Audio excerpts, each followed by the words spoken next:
Welcome to Snowmobile Sessions Live on YouTube and your favorite podcast platforms. It's the #1 destination to learn about snowmobiling, network with other sledders, and have an awesome time doing it. We'll meet other snowmobilers that share your passion and show your fan photos along the way. Snowmobile Sessions Live. Enjoy the ride.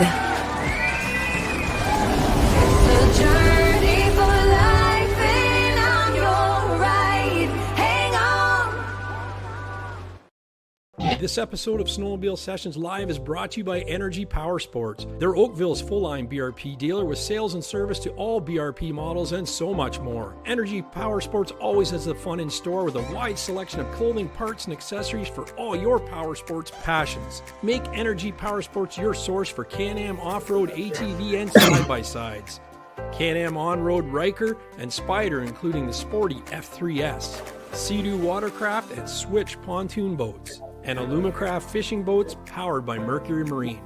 Put yourself on a Manitou pontoon or a Widescape stand-up snowmobile. Energy POWERSPORTS is the home for Lynx and Ski-Doo snowmobiles for the entire family. Do you feel the energy?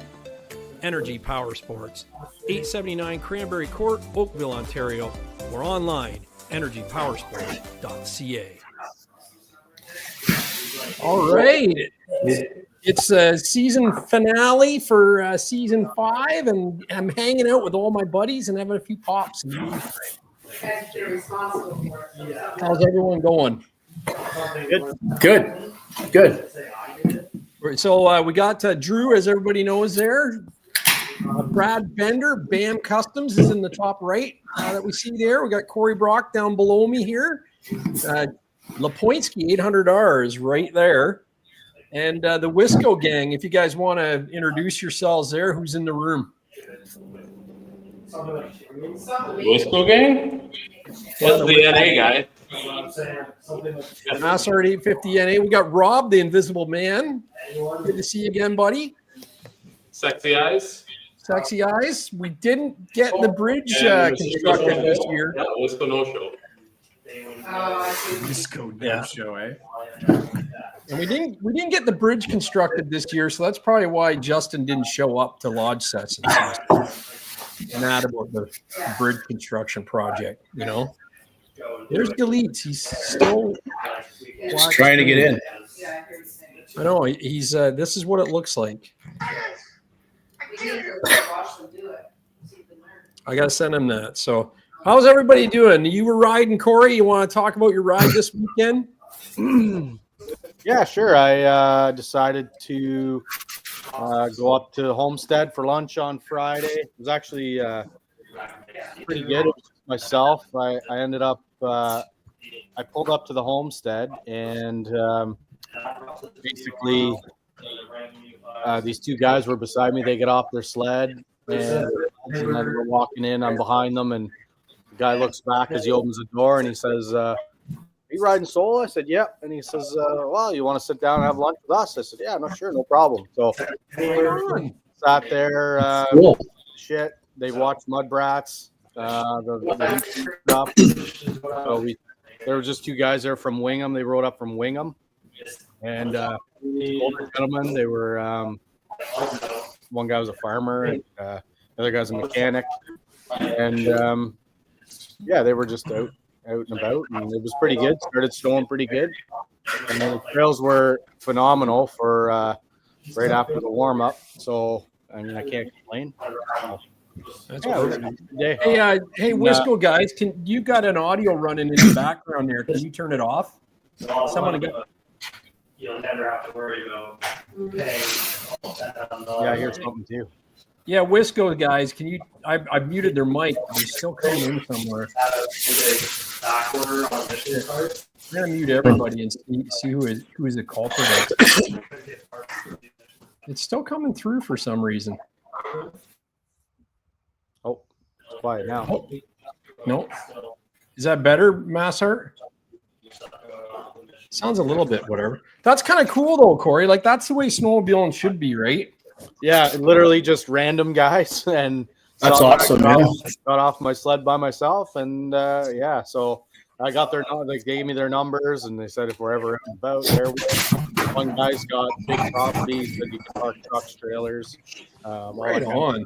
Yeah, that's kind of what I love about the sport. You know, it's, people are just out to have fun, and they don't mind, you know, sharing the love with everyone. So it was good. It was fun. So, Oh yeah, for sure. yeah. Very cool. Mm.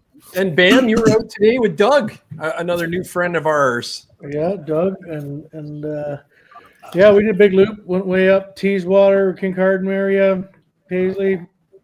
The trails up there were just incredible. I couldn't believe I was in Southern Ontario. That's wild. Yeah, And that's the thing. He got his sled all fixed up today. Yeah, Hey he got guys. his clutches fixed there before he fixed them up. Hey, Mike. Oh, awesome. Yeah, he must notice a difference, eh? Now that his clutch is serviced. For sure. Yeah, I'm going to get a beer. I'll be on the little 600. I'll tell you. Hey, Mike. Hey, how's it going? Good, buddy. I was back in your backyard, I think, on the weekend. No, I don't think we went through your backyard. We went Bering Clubhouse to the Swift Rapids Bridge again. Oh yeah, yeah. That's you can take the other way to get there. I think we did. It was nasty. The trails were horrible. Yeah, That B1 is it B110? or B112. B112 is just garbage. The Yeah, actual 12 offshoot going around the top was amazing, but everything below the Swiss Rapids to Barrie, yeah. you know, it's bad. it was very bad. I was gonna do that yesterday. Luckily, I didn't. Yeah. It was I bad. think you didn't. Yeah, Yeah, it's pretty bad.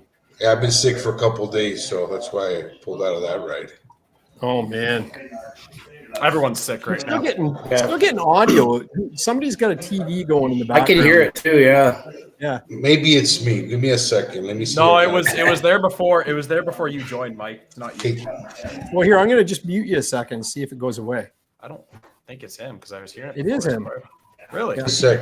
It was you, Mike. Yeah. Yeah, I can hear a TV. Yeah. Yeah. So if I mute him, it's gone. So he must have had audio on with no video connected before. So that's cool. You want to do a little roll call, Drew? We got 44 in the chat Hold on, right now. hold on. I'm sending you photos because Cool. you're. Yeah, do that. You don't, check No, you know your what fan. But I don't know what because you said your email's not working. So how do I send them to you? It is. You can send it to fan photo. It's Okay, working right check now. if it's there. I'm pretty sure I sent them just now. Yeah, I just heard it come in. Okay. You know what happens when I download all your photos? It goes by date, so I don't know what photos are yours and what are mine. Like it just goes into my camera roll all through the dates that you took them. Okay. So Yeah. I have to go through like. All right. Well, it's There- it's in a folder. Is it I folder? see that. All right. Yeah. So, Roll call. Hold on. I gotta take a drink. I'm enjoying the last. I told my dad before I started. I'm enjoying the last of my American rum tonight before I throw the bottle off my balcony at midnight tonight. All right. Starting off with the chat, we got Ron Kestelut in here. Points $800 in the chat, as well as right below me, at least on my screen. Chris Watson says, "Good evening, everyone." Just Fly Low's in here. Uncle Buck says, "Good evening." I'm pretty sure my dad sent you a link, Uncle Buck. Hop in if you want. Say hi. he said he's got a face for radio, but I said we all do. I mean, Patrick and Carrie Shell, cheers from Sudbury. Nice to hear from you guys. Hope you guys have enjoyed the videos. Yep. Rob, Awesome. Pat, Rob the your Oil guys in the chat. The controllers are on their way back. Yeah. Oh man. I got no power. Elusive Robert Reinhardt's on the couch with or in the lawn chairs. The Bassart there. He's also in the chat tonight as well. Elder Santos. Oh, it just skipped down. Oh my gosh, I just lost where I was. Sorry guys. Elder Santos. Lachlan Sutherland says, "Hey guys, Mike Vet fan 1967K is in the chat again tonight. Throwing Sparks. Joey C422. Brian Lynn. Slush Lakes in the chat tonight. Willie McCleary. Jay Darren. Obviously, Massart and Wisco were both in the chat tonight. Mitts in the chat tonight as well. I see Tim Massart's in there. And Riley Reinhardt. Why aren't they on camera, Wisconsin guys? What are they doing tonight? They're losers. I don't know. Fair enough. All Terrain TV and Rob C as well. If I missed anybody, sorry. It could just be YouTube not showing me. But I think that's all the chat comments for now tonight. We got 47 in here. This is your night, guys watching. Guys and gals watching. This is your night. This is the fan appreciation night. It is. I'm still getting audio. Nobody's appreciating my sound quality here tonight. Come on. I don't hear it now. No, but I've got some pictures to share because Lachlan is one of the guys I rode with yesterday. Yeah, and he's a developer. Remember, I talked to you guys at the lodge lessons of telling us product railing.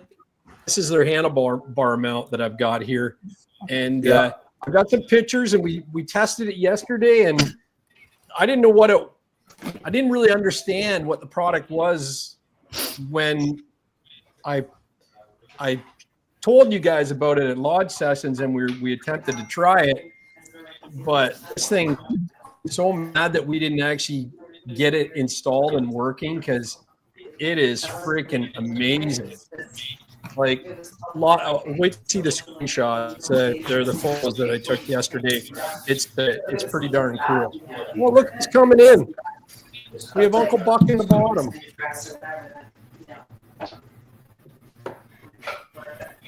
So yeah, it's cool. To that product, we get there, and plus late, we might be coming up this weekend. So let us know if you're around. Yeah, we'll be. We're planning on doing the battle on Still getting someone talking now in the background. This horrible guy. I don't know. And your internet's set choppy too, Dad. Oh, it's probably not a good thing. It's buffering. How you doing tonight, Uncle Buck? I'm doing all right, boys. How about you?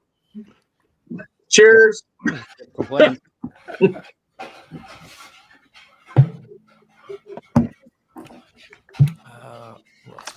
Gary's gone. Yeah, he seemed like he was having internet issues when we first started out here.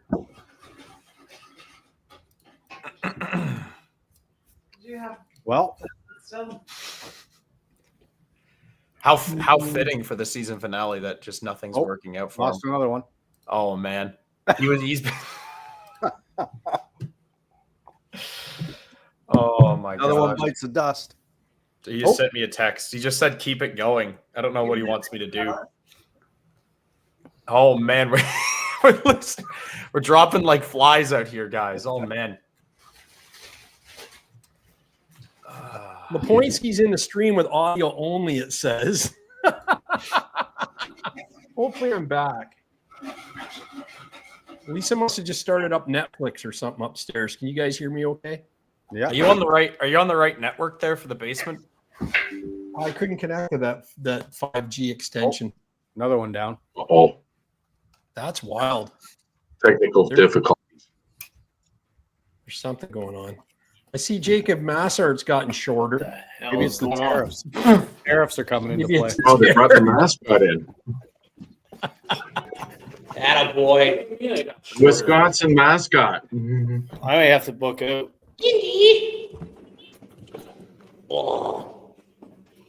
So there we go. So we need more hamsters, Gary. All Terrain TV says.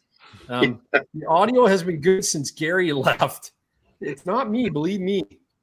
I'm trying to keep this status quo. It's quiet now, so it's one of the two that are out.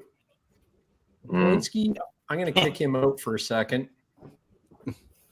Oh, he's out anyway. There we go. We got down to the core 6. So Wisconsin guys, what are you up to? What's that?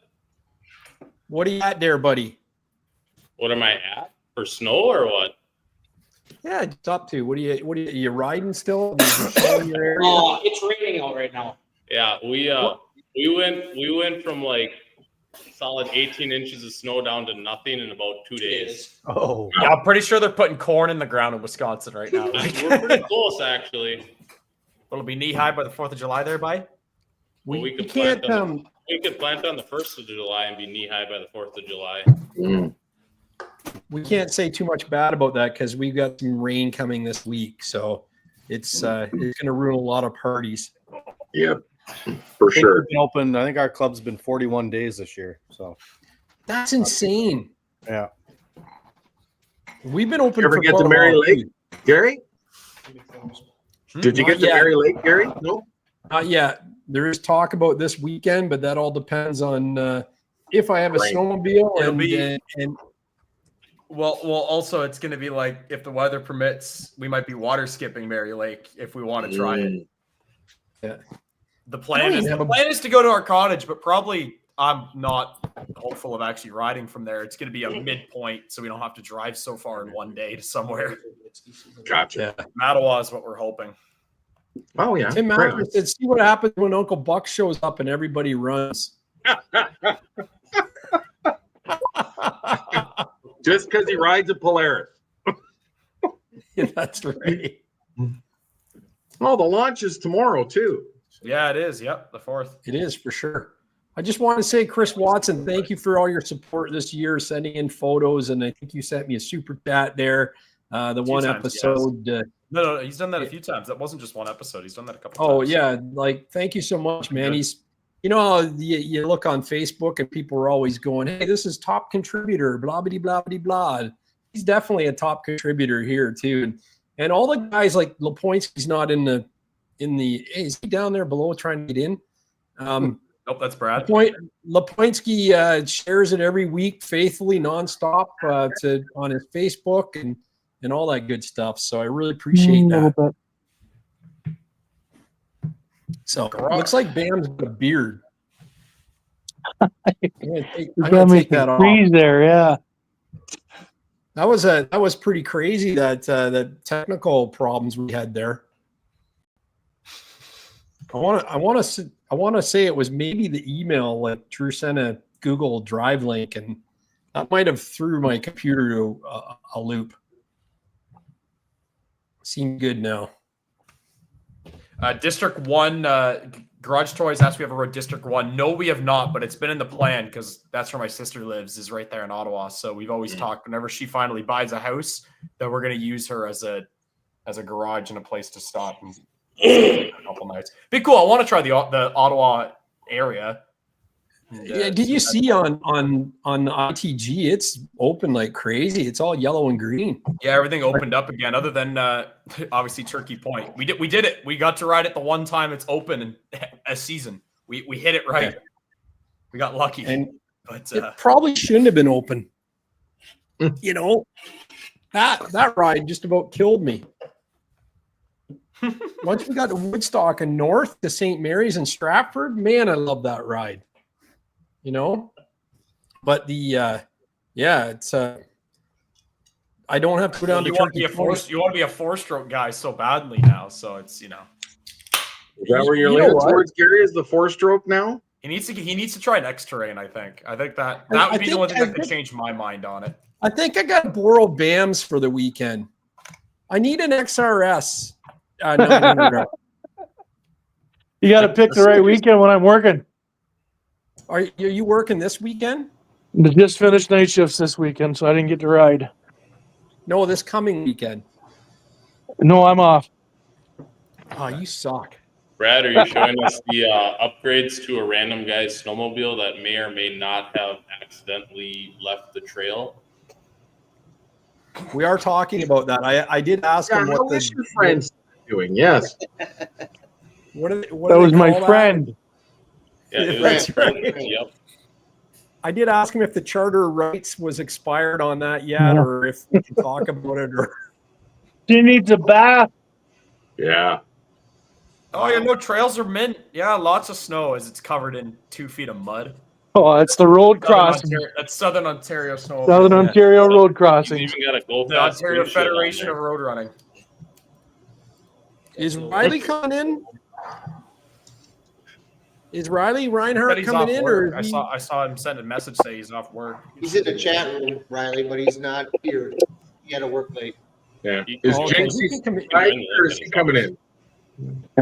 Riley said he's home now. He said he just made it home. Happy finale.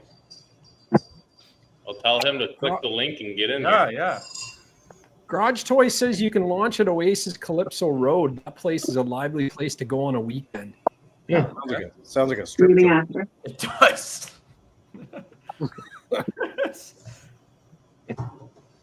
I've never heard of that.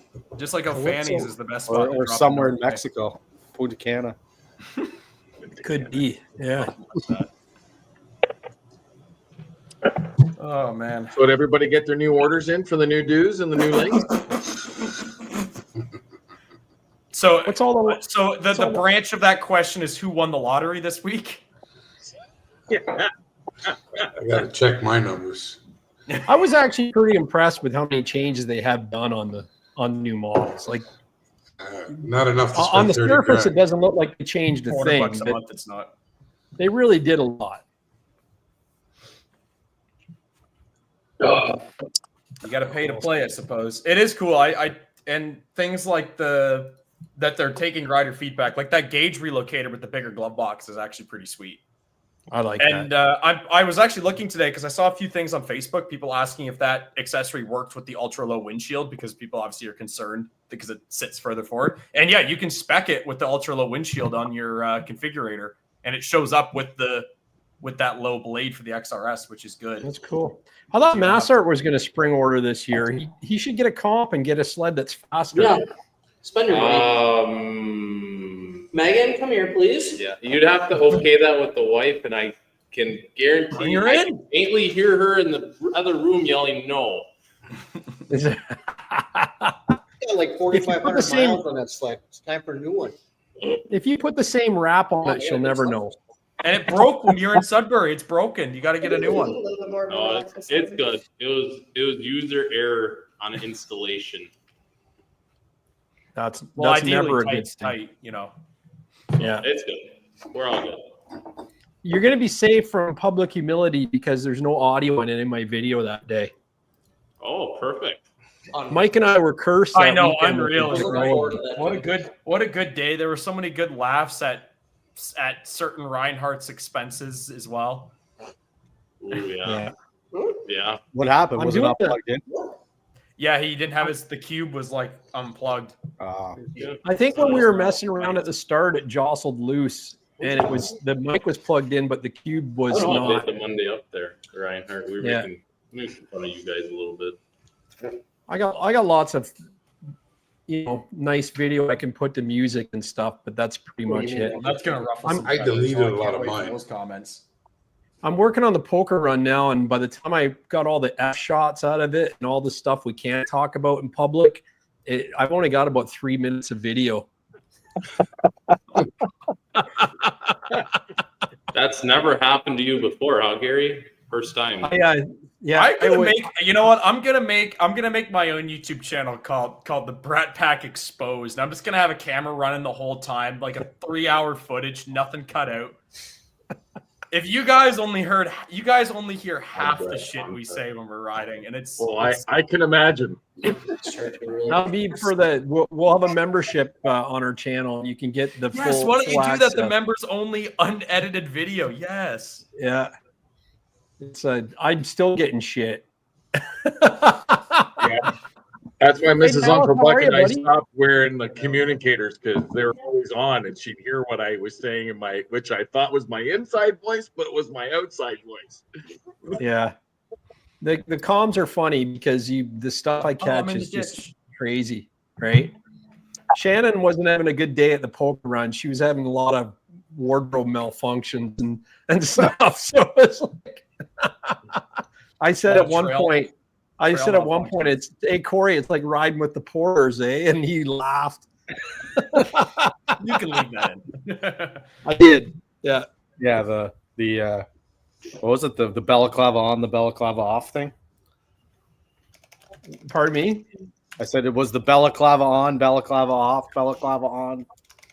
That was a ride I already posted. That was funny too. Oh, right, Yeah. right. Yeah. Yeah, like he didn't cut out the thing right when after we stopped and I shut down the sled. I helped her. I walked over to Massart and just went, "Women, am I right?" And you left that in the video. I thought you were saying Corey. No, I walked behind me to Massard. Hey, women, am I right? I gotta plug my. It's all right. It's Shannon. She can take it. Oh yeah, she's Yeah, good. for sure. She hangs Yep. with the big boys. Tim Druin says aloha from Oxtongue Lake. Aloha. Yeah. Tim's a good guy. Chris Watson wants to know if we're joining him Saturday on Devil's Mountain. I wish. We'll see you there. Saturday. Massard will pick me up on the way through. Yeah. We'll get back there. We'll get back to the Grand Quebec. Oh, look at the ballistic shirt he's got on. That's good. Oh yeah, Oh, that's a classic. ballistic That's a- brewing. I just got Chris got 300 kilometers. Chris, if you tried to send me photos, my again? email was down for the last couple of days and I didn't know it. So if you want to fire them off now, go ahead. Fanphoto@mudbrats.com and I'll see if I can swing them over without, losing connection again. Yeah, But, Corey's got the ballistic, and I got the Tariff Days shirt on. Yeah, and I got the vintage original season Mont 1. Laurier background there for us, Steve. Oh yeah, Oh, that's awesome. Nice. Thanks for So- getting my ditch surfing in the video, Gary. My buddy really appreciated it. He's already watched it about 25 times. There'll be some screen captures probably, right?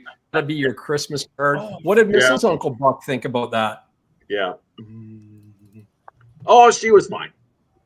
That was She was your like- friend, wasn't it, Buck? Yeah. That was your No, friend. he must have a better relationship. It didn't have to be his friend. It was just him. Yeah. She was like, you're fine. You're okay. You're safe. It's all that matters. I don't know what, like, He didn't write anything how up. I felt like the whole weekend was kind of surreal for some reason. Like now, editing back the footage and stuff, it's like, fuck. Oh, well, pardon my French. Uncle Buck was there, and it was like Rob, Reinhardt, and Tim. Like it was just like it's so surreal that I almost think like mass art, because Drew and I were there in the summer. You guys are like almost like good buddies to us, right? And mass art's almost like a fixture in my mind. And like every time I see Uncle Buck on screen, I'm like, holy crap! Like he was there, and Bender and Doug and the whole weekend, how it all came together was kind of funny, Yeah. And I got a BAM Customs mug to prove I was there. Nice. Yeah. Gary, the point's asking to come back in. Looks like. Oh, he's right there. Sorry about that. Yeah. There you go. I totally agree with you on that. Hey, fact, guys. too. It's, it felt like the fastest 3 days of riding, really. Yeah, I said that in our group chat with the Wisconsin boys too. I said, what was my exact wording was basically like, we spend the MUDBRATS as a group, the close Brat Pack, we spend a year or more. Like we've been planning this. When we were talking to Jim, working on the Gen 4 at the end of March, summarizing it, doing those videos. Yeah, like, that's right. He ended like when we filmed that video comparing the two sleds last spring. That was in middle of April. That's when we started planning this. It's so we planned this for basically a year, and feels like it's like so far away, and then it comes, and then it's 3 days, and it's like, oh, we're heading back home again. Yeah, it's crazy. Where's next year's launch session going to be? Well, I don't know yet. Like I've something. actually been poking the ant hill on a couple other places, but we'll have to see. Now we know what numbers we're talking about. I was talking to Greg Kelly actually about it as well. Now we know the numbers, like if it's anywhere from 20, if it's around 20 to 30. I don't think 30 is a good number for us, but if it's around 20, 22 riders like we had this year, I think that's a good target. Right, Corey? Yeah, 2025. I mean, it all depends on like the riding level, I find too, right? Like depending on where you like how far you can go and how much people want to ride, but you want to make it worthwhile for the people that travel far too, right? Like it's you don't want to just go out and do 100 kilometers and then you're like, well, why did we really come this far?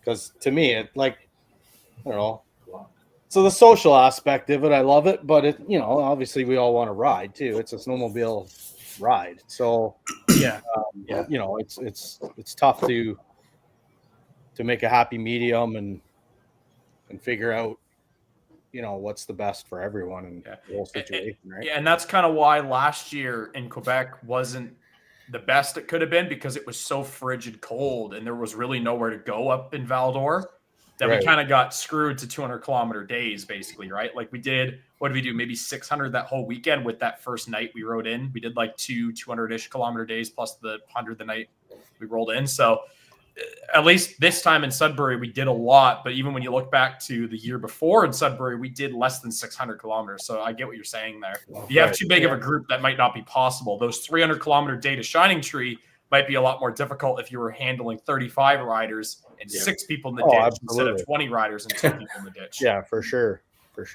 Yeah, and like Corey and I were talking after I think the last day, and it was like we kind of seen everything we can see to repeat it next year. You know, me and you will go get your mining equipment. And we'll go get the tree that Bam's friend hit. But that's a pretty aggressive ride. Like you know, it is. That's right, a big Corey? one. Like, That's a 310-kilometer day. Yeah, the other issue is like finding like Ontario, like finding a place that's not a million miles away, so everyone will actually go. And finding somewhere like interesting. You know, there's a lot of places you can go, like Muskoka Way and whatever, but you got to keep in mind, like all those places on the weekend, Family Day for one thing, it gets packed, right? Yeah. So it's like the trails are usually garbage, and you know, the trails weren't 100% obviously in Sudbury this year. They didn't have a whole lot of snow around the city. I didn't find, like, they weren't even able to groom some of the holes and moguls and stuff out. I've been there when it's been completely like 100% kick ass, and it's just it's hard to find a location that is going to be able to hold all the people. Not a million miles away, has a good amount of trails that you can burn off in 3 days. That's going to be decent condition and not completely destroyed all weekend long. Because we all know that doesn't make it fun either, right? So it's actually if we did trails like 78 all weekend, we would nobody would have rode on the third day. We all would have been bedridden. It's not easy, like, you know, it's not easy to find these places, right? Like, no. Like, and you bring up the Muskoka area, but there's 2 problems with that area. Yes, you have the food, amenities, gas, and nice places to see. But you have the traffic, and a lot of those areas really suck with grooming. Like, that's bad reputation because they can't keep up with the traffic, right? So that's like, me and Dad, we've done the Kearney on Family Day weekend. We call that the most dangerous time to ride that area because the amount of one-legged sleds you see. It's crazy. So many guys getting towed into Kearney or towed into Huntsville with one ski because it's tight, winding trails. I couldn't imagine taking a group of 30 through that area. Family Day. It gets real tight. Someone would get hurt, and it would just be not a matter of if, it'd be a matter of when somebody has a collision. So you make. What were you going to say, Uncle Buck? Uncle Buck, what were you going to say? Elk Lake Wilderness Resort. Has anybody been up there and checked that place out? I met them. I'm gonna go check it out this week. I haven't, but I'd love to go. I've heard about it. Yeah, I think it's a cool little place. Which one? The fancy one or the one that was on the show? Where are these guys? The fancy one's way north with really nice rooms, but there's only one trail in and out of that place. Oh, yeah, okay. I looked. A lot of those places banked everything on back roads and back country, and yeah. So I mean, because there are a lot of ATVing. Elk Lake, because I think is mostly ATVing and fishing, hunting. Is it like a Mattawa area? It's north of Sudbury. I think north. It's further, like just south of New Lisker. Yeah, that's the nice one. Oh yeah. Yeah, that's the real nice one, but it only has one trail. It's close to Temiskaming. Yeah, it's You can ride to Temiskaming. It's not that far at all. Yeah. Temiskaming Shores is a nice place too. That's one that I've actually called. So like that's the thing. Polaris Ambassador ride there this year. Oh, Temagami Shores. Temagami Shores. Sorry. Yeah. That's another one of the A trail in and A trail out. That's the issue there. Yeah. So that is Sudbury's great, and Jim's food's awesome, and the accommodations are sweet. Like you can't go wrong with it. So we'll see what happens. I know when I looked originally, you could not get in anywhere. Nobody would take us, right? Yeah. And it's like, we called how many people? Yeah, we called a bunch last year. Remember, like it was 2 years ago or 3 years after the brewery place was sweet, but your spot, you're dealing with weather. Yeah, that area is hitting the traffic. Yeah, but that's like basically Bala, and that area is hit and miss. Not only with how much snow they get, but those trails are usually beat to crap every. Brad's getting sucked up by his dog. Yeah, he's jealous. Yeah. The UP 3 days in different directions, and that's not off the table. That was on the table until your president decided to screw Canada over. That's off. He hasn't done it yet. Let's go to Mikos. Yeah, Mikos. I would love to do Mikos. Mikos is top of the list. I think that's a or Alaska or I love that area too, but Mikos was insane at night, right? Oh yeah. We'd be the quiet ones there, I think. I'd be down for Quebec. I'd be down for another Sessions Quebec ride. But the problem is then that you go back to the far drive thing, right? I mean, if you guys are going to Quebec, Chris Watson will be able to come out and ride with us finally if we go to Quebec. Yeah. Maybe Pat and Carrie would finally come and not have to worry about being local. Hey, doesn't Neil Owen run adventures? Why doesn't we get him to organize one? Yeah, no kidding. Let's just throw it on his shoulders. Yeah, for sure. Mikos is a party area. Yeah, I'll tell Neil that you suggested it. I will, absolutely.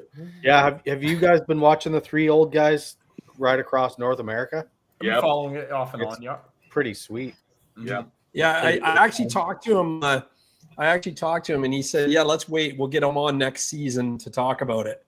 Because he goes, they're right in the middle of stuff, and he goes, "We're coming through like whatever Northern Ontario at this date," and it's like, "Do you have any tips or suggestions?" It's like, holy crap! Like you're reaching for anybody to offer, advice, right? It must be pretty risky. Like, did you guys see those posts on? I think it was 705 or what? It was from Sudbury to.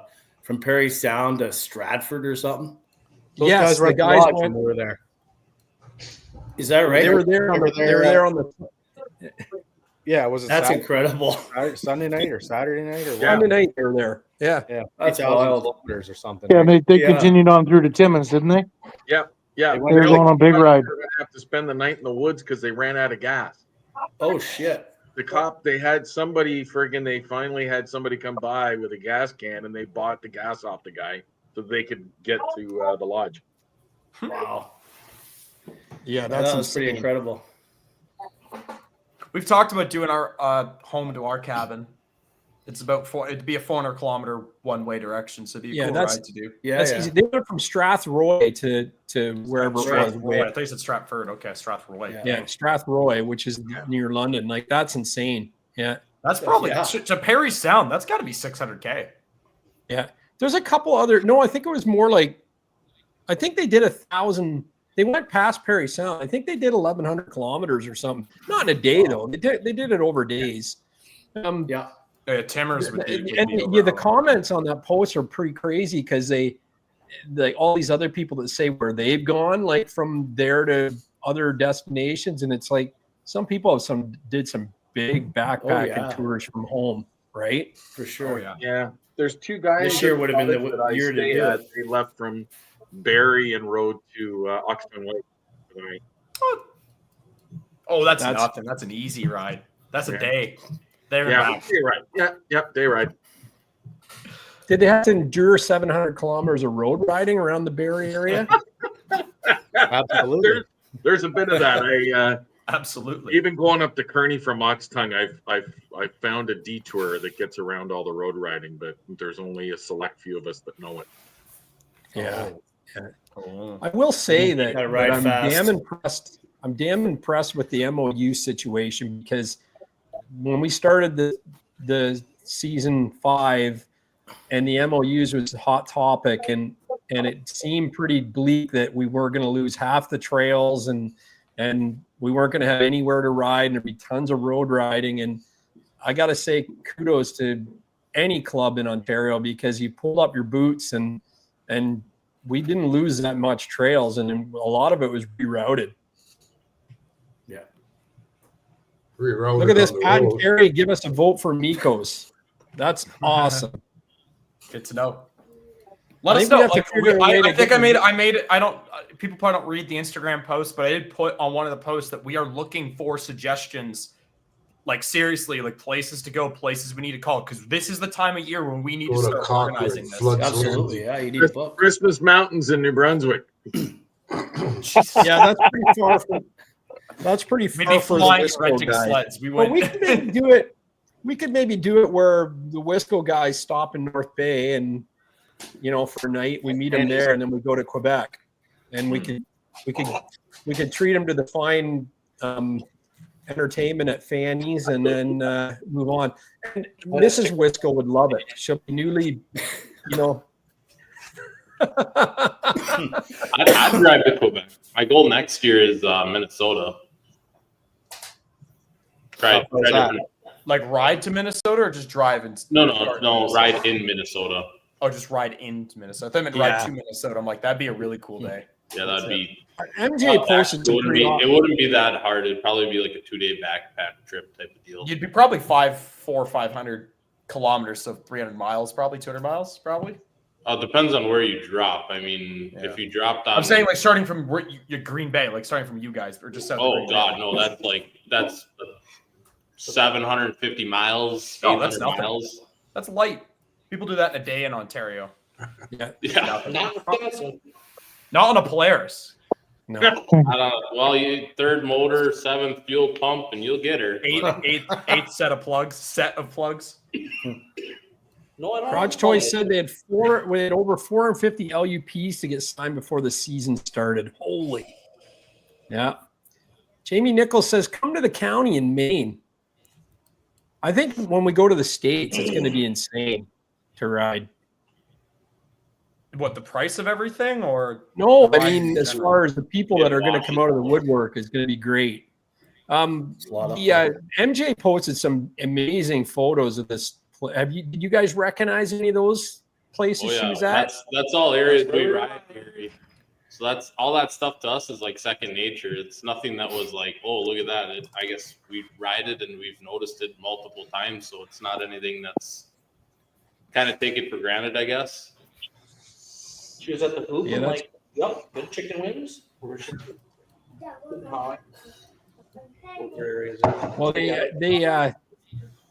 we got to get there so we can put Jinxie Boy stickers next to the MJ stickers. over the MJ stickers.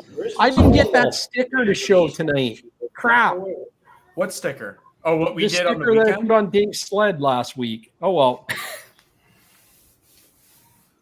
There is a couple snowmobile session stickers that somehow no idea got in the UP on certain areas. Like no affiliation though. They just stay in my. I didn't realize Wisco still had stickers. He posted a picture, sent me a Still in picture my by tunnel chat. bag on Canada 2023. He must have took like 500 of them. I got a good one. Yeah. I'm surprised no one responded with that. The Crown of Maine is very affordable. What's that? Mass Art. The Crown of Maine. That's the Eastern U.S. I know nothing about that. And Tug Hill's on Vet Fan 67's. Tug Hill would be a cool one too. That'd be a heck of a drive for us. But I think Outdoor Hobby said that as well. Tug Hill I wanted to go to years ago. It said they were going to make me the mayor. But I don't have any fans in Tug Hill anymore. No. They all must hate me or something. They're just busy. Any Tug Hill lovers out there? I love Tug Hill. And it's in the snow Everybody, belt. Casey Boy's from Tug Hill, isn't he?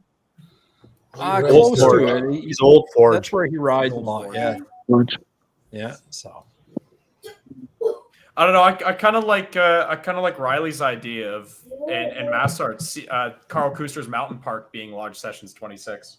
Yeah, that'll really lower the number. I guarantee that. We don't get 5 people because all of us old farts like Uncle Buck and Brad and me. Well, you just go there and drink. I'll just watch. That was awesome. I need to borrow. Well, Austin's got to come because I'm gonna have to borrow his shovel. I don't know if Carl's got enough sleds for me. I heard they're tree magnets. Hey Drew, with the music to it is awesome. Yeah, I was actually surprised that my dad didn't pick a song that made me want to just turn the video off, because that's typically what happens as soon as he gets his stupid drone footage going. I just like every video that Dad has that starts with drone footage, I just close it. I'm like, I can't. I could have watched it all afternoon. I'm sitting right here. I can hear it all. Like I'm so dumb.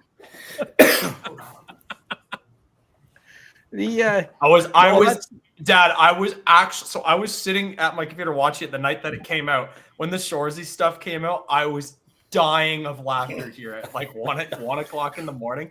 I would laugh out loud so freaking hard when the Shoresy stuff came out, because it was like the most unexpected thing in that video. Man, I missed one good part though. I wanted to put the Jims in when I did the call, and you said shut up. I was going to go Jim. Do you guys watch Shoresy? Any of you guys? No. Nope. Oh, Corey, you gotta watch Shoresy. It's the best show. Never even heard of it. Insane. It's on. Is it Netflix? Crave. I don't get Crave. There you go. But it's just like if I had a Sudbury big nickel and you put the nickel up on screen. If I had a Sudbury big nickel for every time I got cut off today.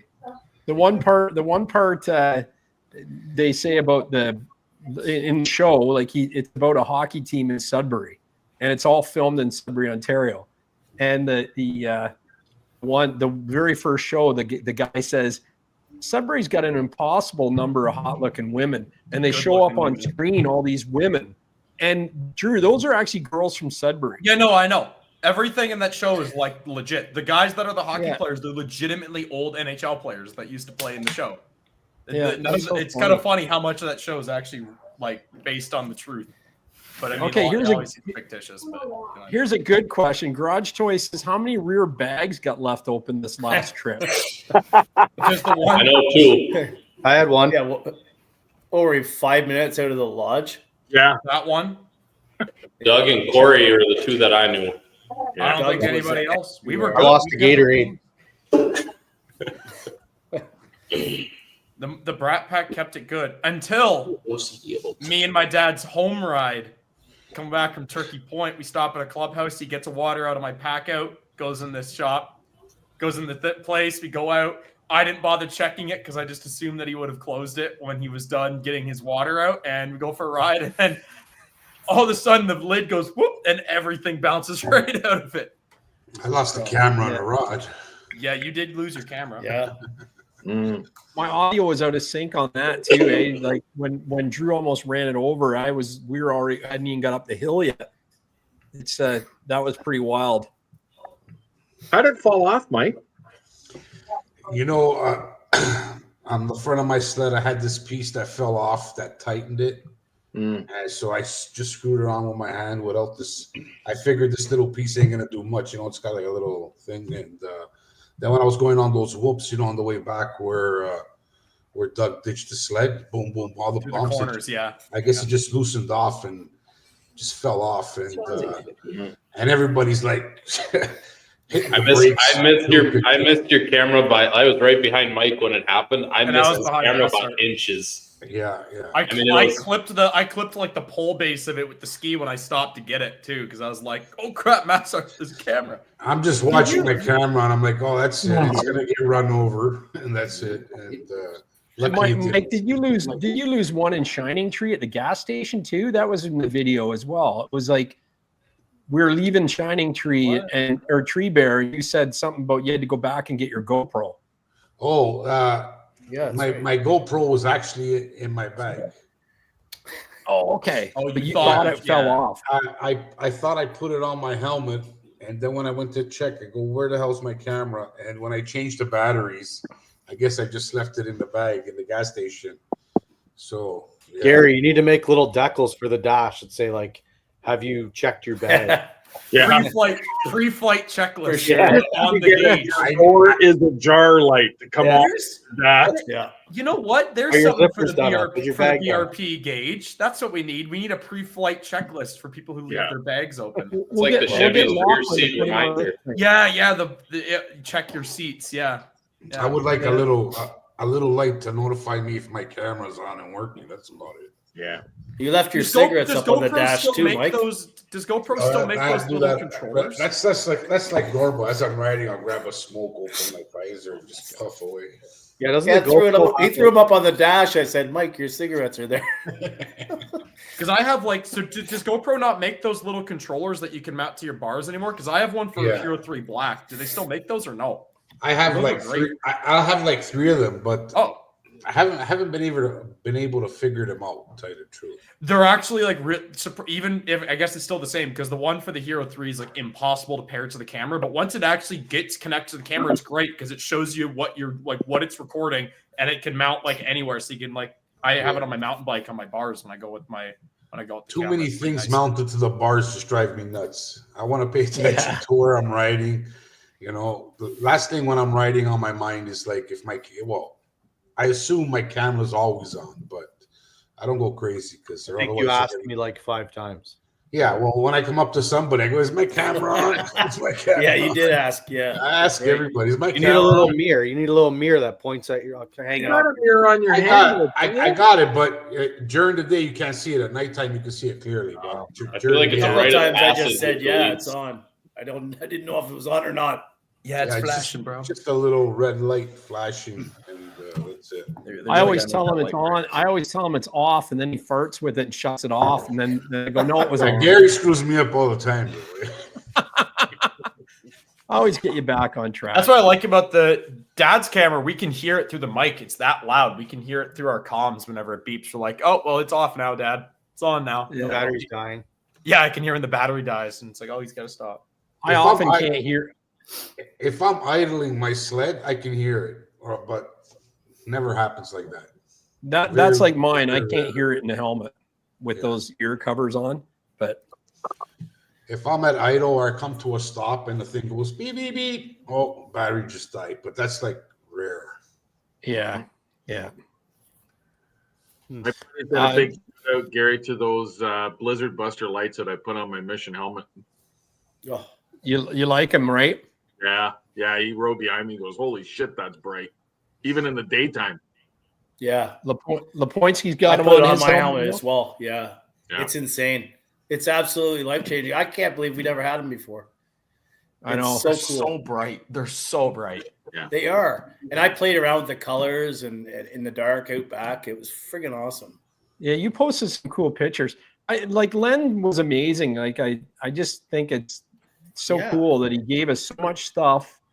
And Corey's got the ride lights he put on, or the courtesy lights he put on Shannon's sled, and I was using them on the mock. And it's such a simple product to integrate on your system. And I peeled it off when I took the mock back, and it's on the shelf waiting for another mounting. You know? I love it. I love it. It's a good system. Yeah, he did a great job on those. Of it. Yeah, and it can literally mount to any sled that has the RCA. RCA hookup. So it's great. So I showed my sister was down, and she bought some at the show 3 years ago, but they only have one solid color. They don't have the button on it to change the colors. So I don't know if that's a newer version. She had a package, two of them actually, that didn't have the selection of the colors. I think that's the way they used to be, is just red. When he first came out with them, they were just red. Yeah, so she bought it a couple of years ago. But he's adding more colors next year. Like there isn't orange on them this right now, and he's adding more colors next year. So cool. I think they're cool. Like I think it's such a great little gadget on that helmet. Yeah. Even on mine, it's not an oxygen helmet, but it's so clean and everything's tight and right, and it just works easily. Yeah, I just had to upgrade my RCA cord because my old one, I don't know, I think I went through 3 in a week, right? So I ended up getting a CKX magnetic cord, which works freaking fantastic. Oh, good.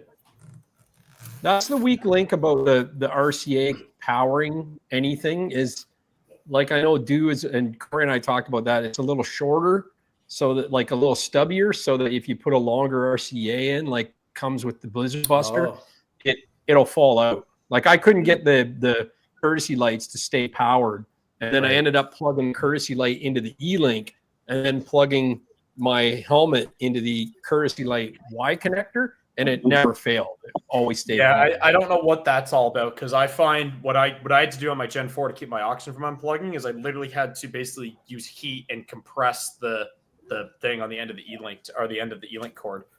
But yeah, like there's something with the I don't know why, if they've went magnetic to the sled and magnetic to my head, why can't they do magnetic for that plug as well? Yeah. But yeah. I found that plug. Sell me a cable one is when it breaks. horrible. The old one that you could control the temperatures just does not work. I had to get the new style one, which is just plug, and that's it. And it works so much. I'm lucky because I'm still on my original E-Link that came with the helmet. I'm the only one in our group, like between me, Dad, Corey, and Shannon, that has not broke one yet. I don't know how mine's not broke. I bought a brand new one. I bought a brand new one, and out of the box was giving me trouble. And then I realized it's when I bend it to bring it back in to plug it in, it doesn't work good. They're on back order too, by the way. You have to get like an extension. So if you need, they're on back order. So what are they telling people to do? Buy a new helmet and then return just the helmet? Like, what a joke. I don't know. There's all kinds of stuff on back order. Apparently, it's bad. And oil's a hot commodity too. It's hard to get. So because of the fear of tariffs, right? People should be lots of bad oil available. There's dealerships buying oil from Energy. Really? Yeah, it's pretty crazy actually. St. Ange, you can refill your you bring in your gallon. They do the bulk. Yeah, I saw guys. I love that. There with jugs. Yeah, Furry did that a few years ago too. He bought bulk and was selling it and using it for customers and stuff. Did they have the good stuff, or is it just the mineral oil? No, they got the good stuff. They got the that's good. XPS E-Tech oil. Yeah. Yeah, that's good. So did the mock go back, Gary? Yeah, I went back on last Monday. Yeah, I was a little high on mileage. Like, it wasn't high on miles, but I was at a mileage cap on it. So right. I miss it, man. Like I really enjoyed that sled, man. Like if it was a sled I owned, I could do a few things just to make it perfect, But I can't do that on a sled you're borrowing, right? Like the seat is definitely one. When I switched out with the XRS seat, it was a different machine. And skis are Carbides. I think if I put TRACs on it, would have been a huge difference in the handling and a little. We should have put my skis on it after we took them off the Gen 4. I should have swept, but I was so mad about other things. And a little riser, the little 1/8 risers, which I have, I just never put them on the sled. Would have brought the handlebars up a little bit too, which would have made it better for standing up. I love the power delivery and how buttery smooth the thing was really cool. And I got used to the power in the forest, like when you're in the tighter sections of the trail. But the first time I rode it through tight and twisties, I was like almost to the point where it was like, get me off of this thing. And then it was, you get used to where you want to let that power come down and put it back on. It got to be like, okay, this is great. You can tame this thing, Yeah, it's kind of good because it opens up the possibilities in the future of the next sled, right? Because now you've Oh, that's not a scam call. Sorry, I was gonna say it opens up the possibilities of like what to look for in the future, because now your mind's open to 900 XR. Oh yeah, for sure. We went through I think 8. So we haven't finished the 8th jug of oil yet. I think we've got 8 jugs. Good, because apparently oil's on back order, which is great to know. But I stop in Tilbury. I'm like, see if they have any. Like that's insane when you think how the mock didn't, you're not dumping in half a jug of oil every time you're just dumping in 3 extra gallons of gas. Yeah, you're not spending $80 every 2 days on oil. That's like like it's that was really appealing to me. Now that when I see, like I went out on Sunday, I was like, oh crap, I gotta put oil in this thing, and it's not a pain in the ass when you own a 2-stroke, but when you have a 4-stroke, it's like, wow, that is kind of nice. But apparently, when you do the oil change on those 4-strokes, they're expensive. Are they, Mike? $80. So it's not that bad. It's not that bad at all.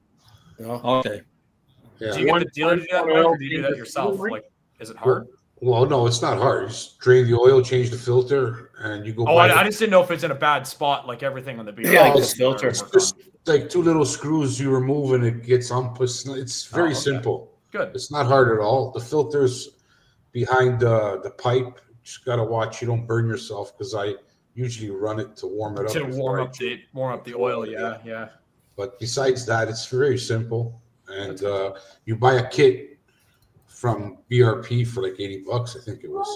Maybe it's 100, but it's not that bad. Considering it's like your ATV oil change kit. Yeah, but the ATV takes, I think, a lot more oil.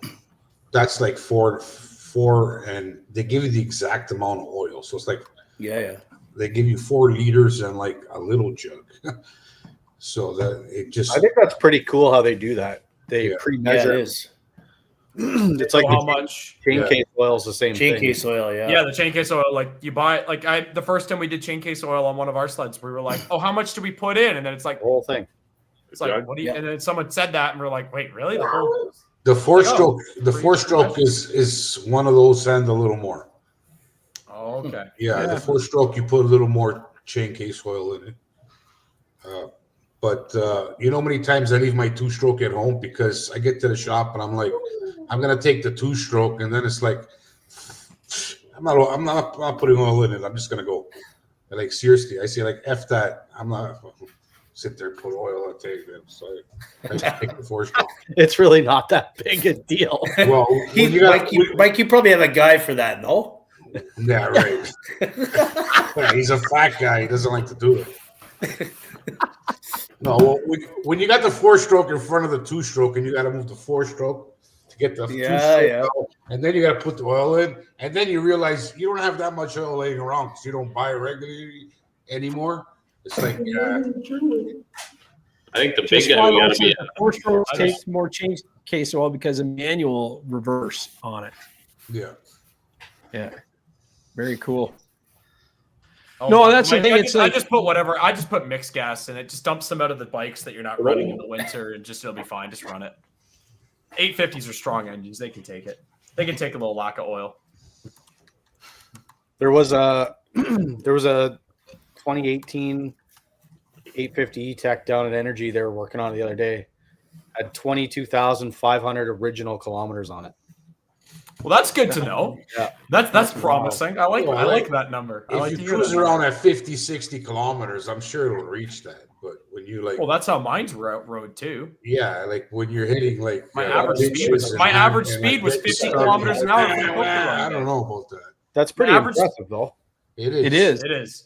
I think that's like Rob's over 20,000 K. They're making the 850s bulletproof. Like they're solid. My 2016 has 20,000 K on it. Greg has it, and it's still running. His wife uses it once in a while. Yeah, if you maintain them, and I mean, that's the thing. If you run them off the chip all the time, then they're gonna. Well, I can tell you that sled. No.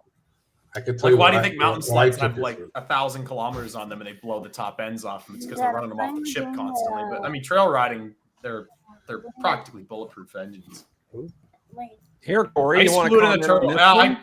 Ice fluid's nothing, bro. Yeah. Yeah. So I've got. I mean, that someone wrote that on Facebook today, wondering how much.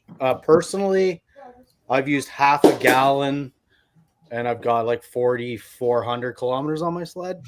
So, what's it, like a gallon jug you buy? It's the same as the E-Tech. It's a gallon. That's nothing. So I like It all depends on the temperature you're riding, how many long pulls you do. But I honestly think it's like $29.99 for the jug. So there was one guy, he said today it was like, you know, I'm contemplating a 9R or an 850 turbo. Curious on how much juice it uses, and it's like it's not a make or break. Yeah, don't let that change. No, like that would be the last thing I would care. Like, you know, like I think Jinx said last year, he always had a water bottle of the stuff put in his bag or something. But he's like, this year, now I realize like it barely uses anything. So you can go. The good thing about it is if you do run out, it doesn't do anything. It just I guess it doesn't kick the turbo in or something. So I mean, it lowers the boost because it can't sufficiently cool the air going into it. So you just run like an 850, I guess. Yeah. So Yeah, I mean, that's like even if you do run scenario.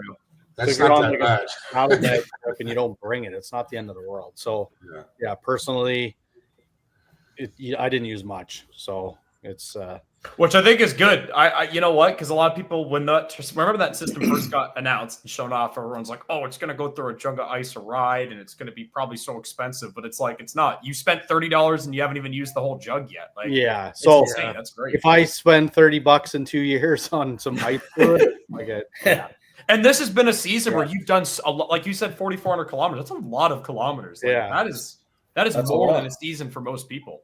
Yeah, I don't think Corey ever is wrong. I don't think Corey ever rides on the turbo though. Yeah, he doesn't ride it off the chip, right? Yeah, that's the thing, right? Now, like, and you know, some guys, they may use more. I don't know. It's one of those things. Like, but if you use 2 jugs a season, like $60 or whatever, like it's on top of your oil and whatever your gas and your pass price. Who gives a crap at that? Yeah, like nothing that's gonna bother you. No, or shouldn't bother you. Exactly.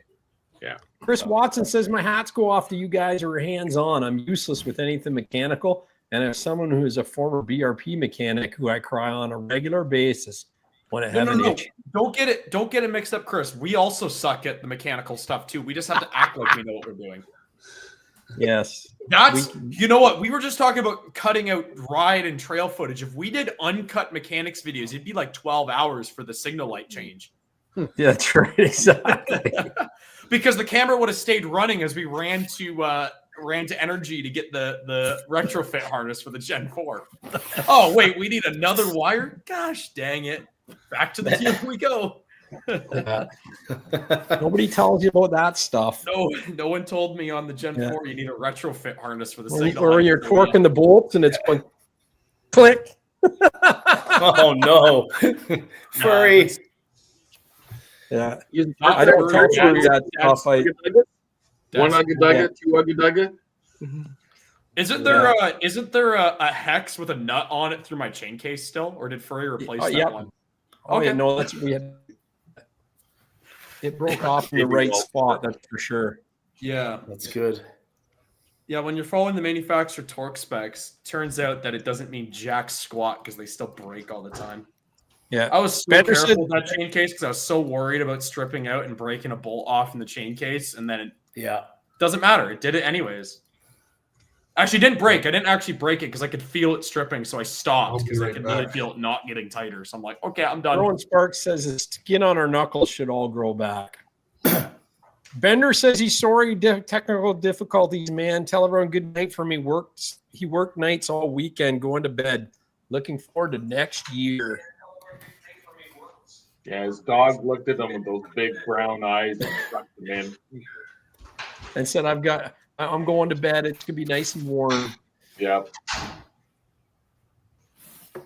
The all-terrain TV's got it. He said he wouldn't be able to work or ride anything if he didn't know how to fix my stuff, but that's because I refused to pay a mechanic. He said maybe I should try it sometimes because I'm falling behind. Oh, it's good to learn. It's good to learn the basics though, right? Like, and I think Chris is trying to do that. I seen he had Outdoor Hobby guy helping him install his signal lights or some maybe the GPS module or something. It's a GPS, I watched it. It's good to know this stuff because it never fails. Something will happen when you're away on a trip, and if you know how to take the hood off or do some basics, checking fuses or anything like that, it really helps. I've met guys that don't even know how to change a drive belt. on their sled.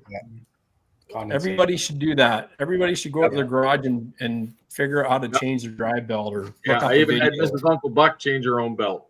Yep, because you don't know. You can be riding with a group and get left behind because you blew a belt on a lake, right? You got to know how to change that. You don't want to be that guy. Yeah, for sure. Yeah. And I'm a pro at changing spark plug. Oh, I bet. Oh, I bet. Be honest, that 9R hasn't ate up any plugs, has it? Not one. Okay. Not That's one. good. That's Yeah. Well, I really like that sled. I'm glad that you got that and you stuck to Yeah, it's been a fun sled. It's a good looking sled, and those 9R engines are sweet. Like, Yeah. That's something I'm kind of bummed that Skidoo didn't come out with this year was the bigger CC. Well, I'm surprised they didn't come out with a 670. Yeah, or a 950, 900, 1000 cc twin 2-stroke. That would have made me put an order in so fast if they came out with a bigger bore and a 2-stroke. A But 670 E-Tech would eat anything else out there, though. That's the problem. 670 HOE Tech with smart leaves. Oh yeah, bring back the 95.5 600 triple, the purple screamer. Ooh. Yeah. I'm good without a triple cylinder, triple the problem. Okay, good point. Yeah, they nailed the colors on yours, Uncle Buck. I love it. Yeah, I like that sled. I don't even mind that 1.6 over on it. It's loud. That's the only thing I can say about it. It's a loud track. When it goes with it, you know right away it was there. Yeah, it wasn't very loud upside down. They're great paddle tracks. It's just they fall apart when you right look when at it hits them the wrong snow. way. Yeah. Side up. I heard he was just inspecting his studs and track. That's the only reason why he did that. Yeah, I just wanted to make sure that the eye grip screws I put in were still in it. Yeah, for sure. Yeah. I'll let the comments go on this one. Garage Toy says his 2006 GTX 800 HO would beat all those sleds. Haha. Another dreamer in the house. You beat it to the shop because I know we were just talking about fixing sleds. So is that what he Yeah, means? that's He where beat the us to the. He beat us to the garage. Hey, Mather, this one's for you. All Terrain TV wants to know if Smart Leafs fit an Elan or an Olympic. Absolutely. I can even add some CNA smart leaves in there if you want. So I got to ask you guys, though, because a friend of mine, they've gone through 3 sets of those rollers in the secondary on her. What she got? Yes, 4 strokes or triples. Yeah, no, on 850. She's got an 850. Does she keep putting the crappy stock ones back in? Probably. Yeah, Yeah, that's probably. the problem. And she's not letting it idle down when she goes from forward to reverse. Hammering it into forward and reverse. Yeah. But Skidoo makes a heavy duty one now. So Yeah, right from the dealer, you can get them. Everyone's been talking about that. It's like I got an aftermarket set in mine, and I'm not nice to them, period, at all. And they've been absolutely stout for all of, I'd have to say, close to like 3,500 miles. Yeah. So, yeah, because it's nothing I've ever experienced on a Polaris, right? So. Yeah. No. The rollers are garbage. Yeah. It's actually shocking how long they were garbage for before they finally decided to say, "Hey, here's heavy duty ones from the factory." But yeah, I got the high torques. I still try to be careful with them because I don't want to be SOL if one decides. You still hear them smack. You still hear them slap. That's the thing. Going from the 4-stroke, which is mechanical reverse, is You so probably quiet. hear it leaving out every road crossing. Click, every time. clunk. Every time it's like every time that you go from doing like a hard pull, stopping at a road, and then if you don't let it idle all the way down, you get it like 1,600 RPM, and you start going again. You can hear it catch up. It's like, oh my god. Yeah. So does a clutch kit help with that at all? When I make it, Not really, because it's independent of the. Like it's actually a roller. It's the secondary for the rollers. Helix. It's not the Yeah, primary. Helix rides on them. So it probably, if you took it in somewhere to get a clutch kit put on your sled, they'd probably replace them with high torque. Well, because it's your usually clutch kit. You're just talking I guess secondaries. They do make secondaries, but I got a whole different stuff in my primary, and I got a bunch of different stuff in my secondary with the clutch kit I got going. And yeah, don't they make updated rollers nowadays? Yeah, the high torque is the one that everyone recommends. Yeah. Now Skidoo, I'm sure guys are just throwing the Skidoo ones in now. Yeah, I'm sure that now Skidoo's got them. People are going to be putting those ones in. I don't think Skidoo's going to. I really have faith in them enough not to claim they're heavy duty, and then they still break all the time. I feel like they probably are copying what iTorque did. Well, look at Corey's blood, right? TV says the clutch kit would just whack the keyway harder because it's so much more RPM before it. I would say a testament is look at Corey's sled, right? He's got the new rollers in his comp, and he's got over 4,000 clicks on it, and they're good. They still hammer. They hammer it when I'm going for it. Like they knock too. Like there's been some and that comp revs higher before it engages too. So you think it would cook them a lot harder? Yeah, it definitely it's a high engagement for sure on that thing. Yeah, it does. 5,000 or something like that. Or yeah, it's ridiculous. Wow. Doesn't give you a lot of rev range when you really think about it. That's why you can do 80. That's why you can do 80 mile an hour or 90 mile an hour without even realizing it. Yeah, for sure. Where are the RPM there though? At 80, 85, 90. When you rate it, but the thing was starting at 5,000. I think they do that so then you're already starting with the boost is coming on, so it's the power's right there, ready to go for you. You're starting right before the power band on that engine and right where the boost. It has to do with the launch mode or something. That's what they say. So that it's already up in high engagement. Right there, yeah. Just fix their lag times. Yeah. Has anyone heard about the ART advanced response time coming out for the turbo engines? They say using them in the Can-Ams to fix their lag times on the turbo 4-strokes. Nope. Any insight on that, Mike? No. Do you guys think CF Moto will take over Arctic Cat when they shut down? I think that Arctic Cat deal fell through, or wasn't that supposed to be like it was supposed to be 2 weeks after Dew's launch? So they've shut it down indefinitely now, eh? Yeah. So the fact they're saying that means it probably fell through. Yeah. And I heard that there was more going to be Argo. That's what I've heard. Yeah, Argo, John Deere, and CF Moto were the three names that kept on going out. But being that they say they're going to close down, probably means that they're laying off another like 400 or 500 people. That's really unfortunate. Yeah, it is. Right, It is. that competition drives everything forward. So we're gonna have two brands, two Browns, and if you want to count it, timber sleds, but that's irrelevant because that's mountain sector and it can be different. But you know what I mean? Like it's two snowmobile trail brands left. Yeah. So you remember we had Steve Brand on a couple weeks ago, right? Yep. So he's I've got an interview I got a post that I did with his son, and his son's an engineer and he got hired by Arctic Cat, and one of his first projects was he walked into the boss's office and there was a Arctic Cat, I think it was the 1100 or whatever sled. It was a big one. The big M8000 with the 1100 4-stroke in it, NA at the time. And the guy put a turbo on the desk and he goes, "I want you to make this fit in that." And that was his job. And he wasn't alone on it, but he talks about the stuff that he actually worked with. And they brought the engine's displacement down in size, and he talks about all the things he had to rejig on it. But how cool is that? Like Steve is so humble, like the stuff he's had his hands in with Can-Am and everything, and then his son having that capability. It was like when I was talking to him, I was like, "Holy crap!" To think that you created the Sidewinder, really, right? And the Thundercat, like insane.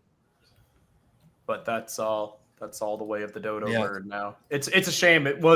That's a whole other thing with them not innovating, and Yamaha basically made the same sled since 2013 unchanged. Yeah. But yeah, it's definitely hard because Skidoo really came out with the 900 to compete with the Sidewinder, and now they're really it.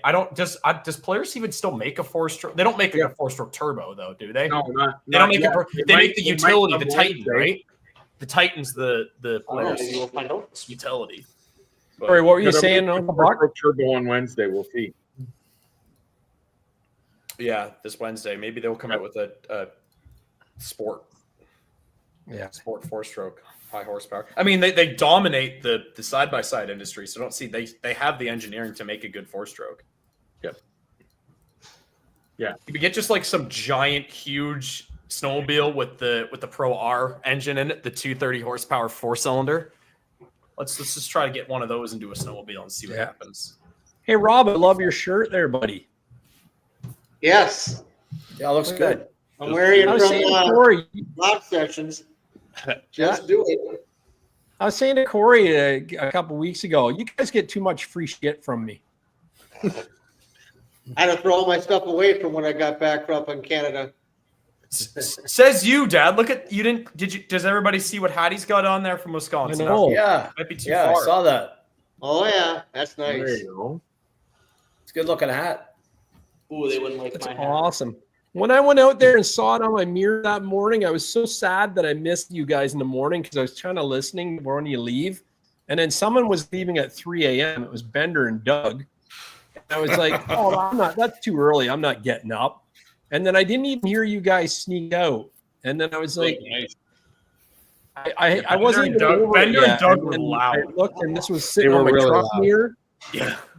Hey, Corey. Wisco boys snuck out. I don't think I heard them, but I definitely heard. I was up when Bender and Doug were leaving. I was like, who the fuck is fucking loading up a truck? Because I was assuming it was the Wisco guys, and it was That's like exactly 6 what a.m. I said. And I rolled over to grab my phone. So I'm like, okay, whatever. I'm up now, and I'm like, it's fucking 3 o'clock in the morning. Screw this. It's like, who the hell?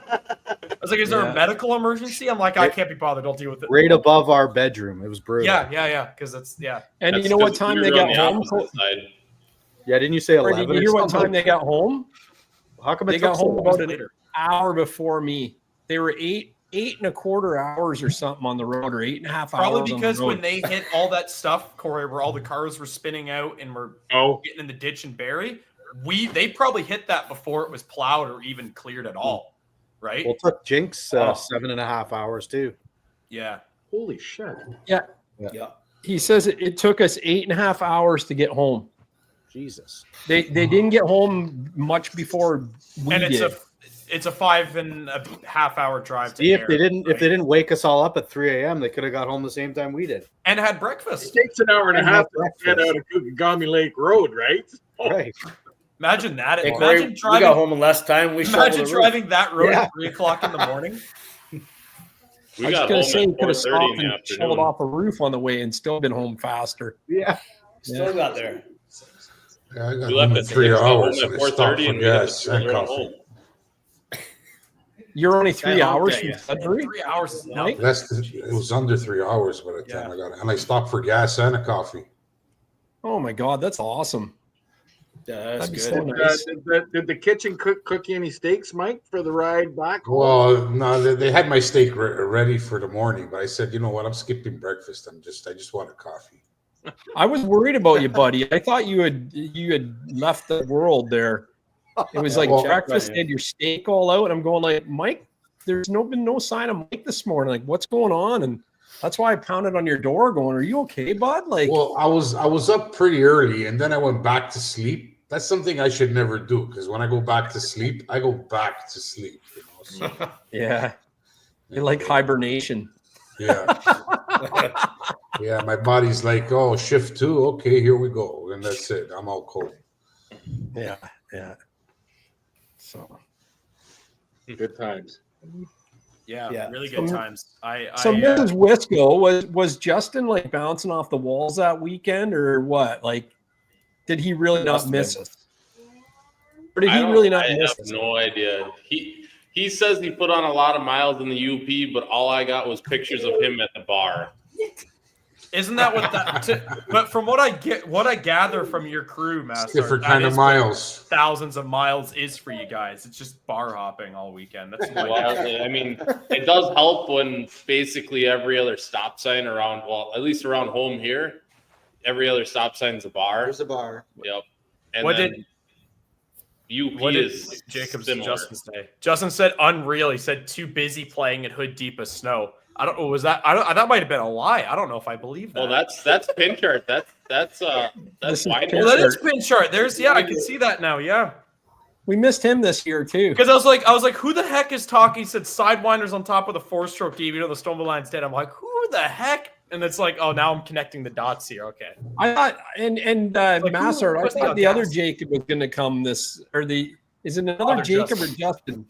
Justin. That you work with. We were already, the trailer was full, so it would have been having to come with Wisco, and we all know how that went down, so.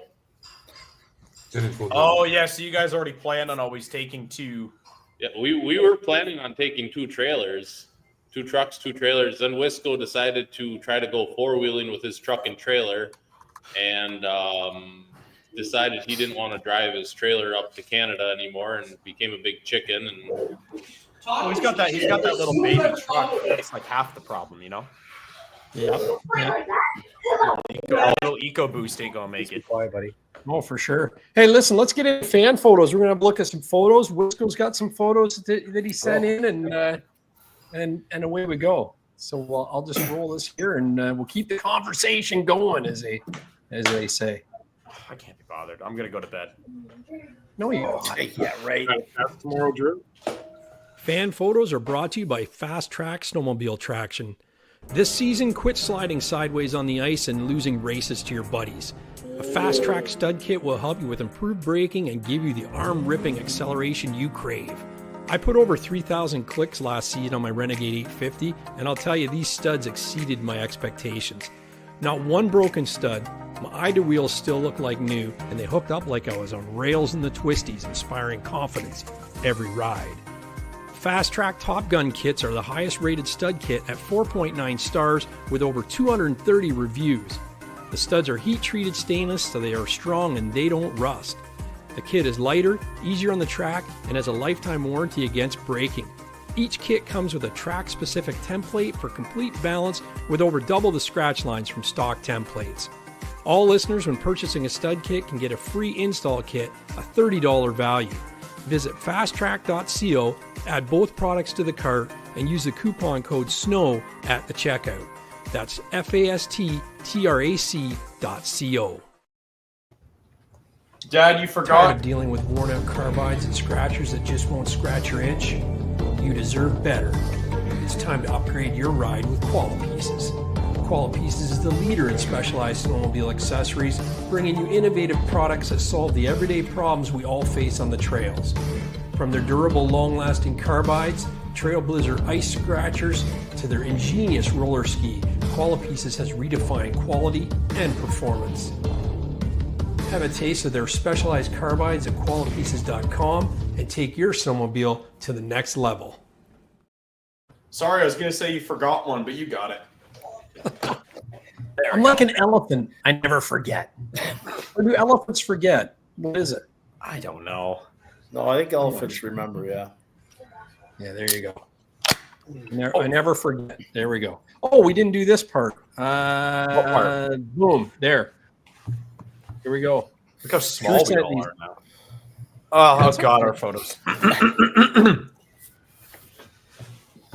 So, in the MUDBRATS shop, when I got home to get prepared for Sudbury, we mocked up our pack-out mount for the back of the sled, and I wanted to test its limits here, so I thought it'd be fun to put everything that we owned currently on it.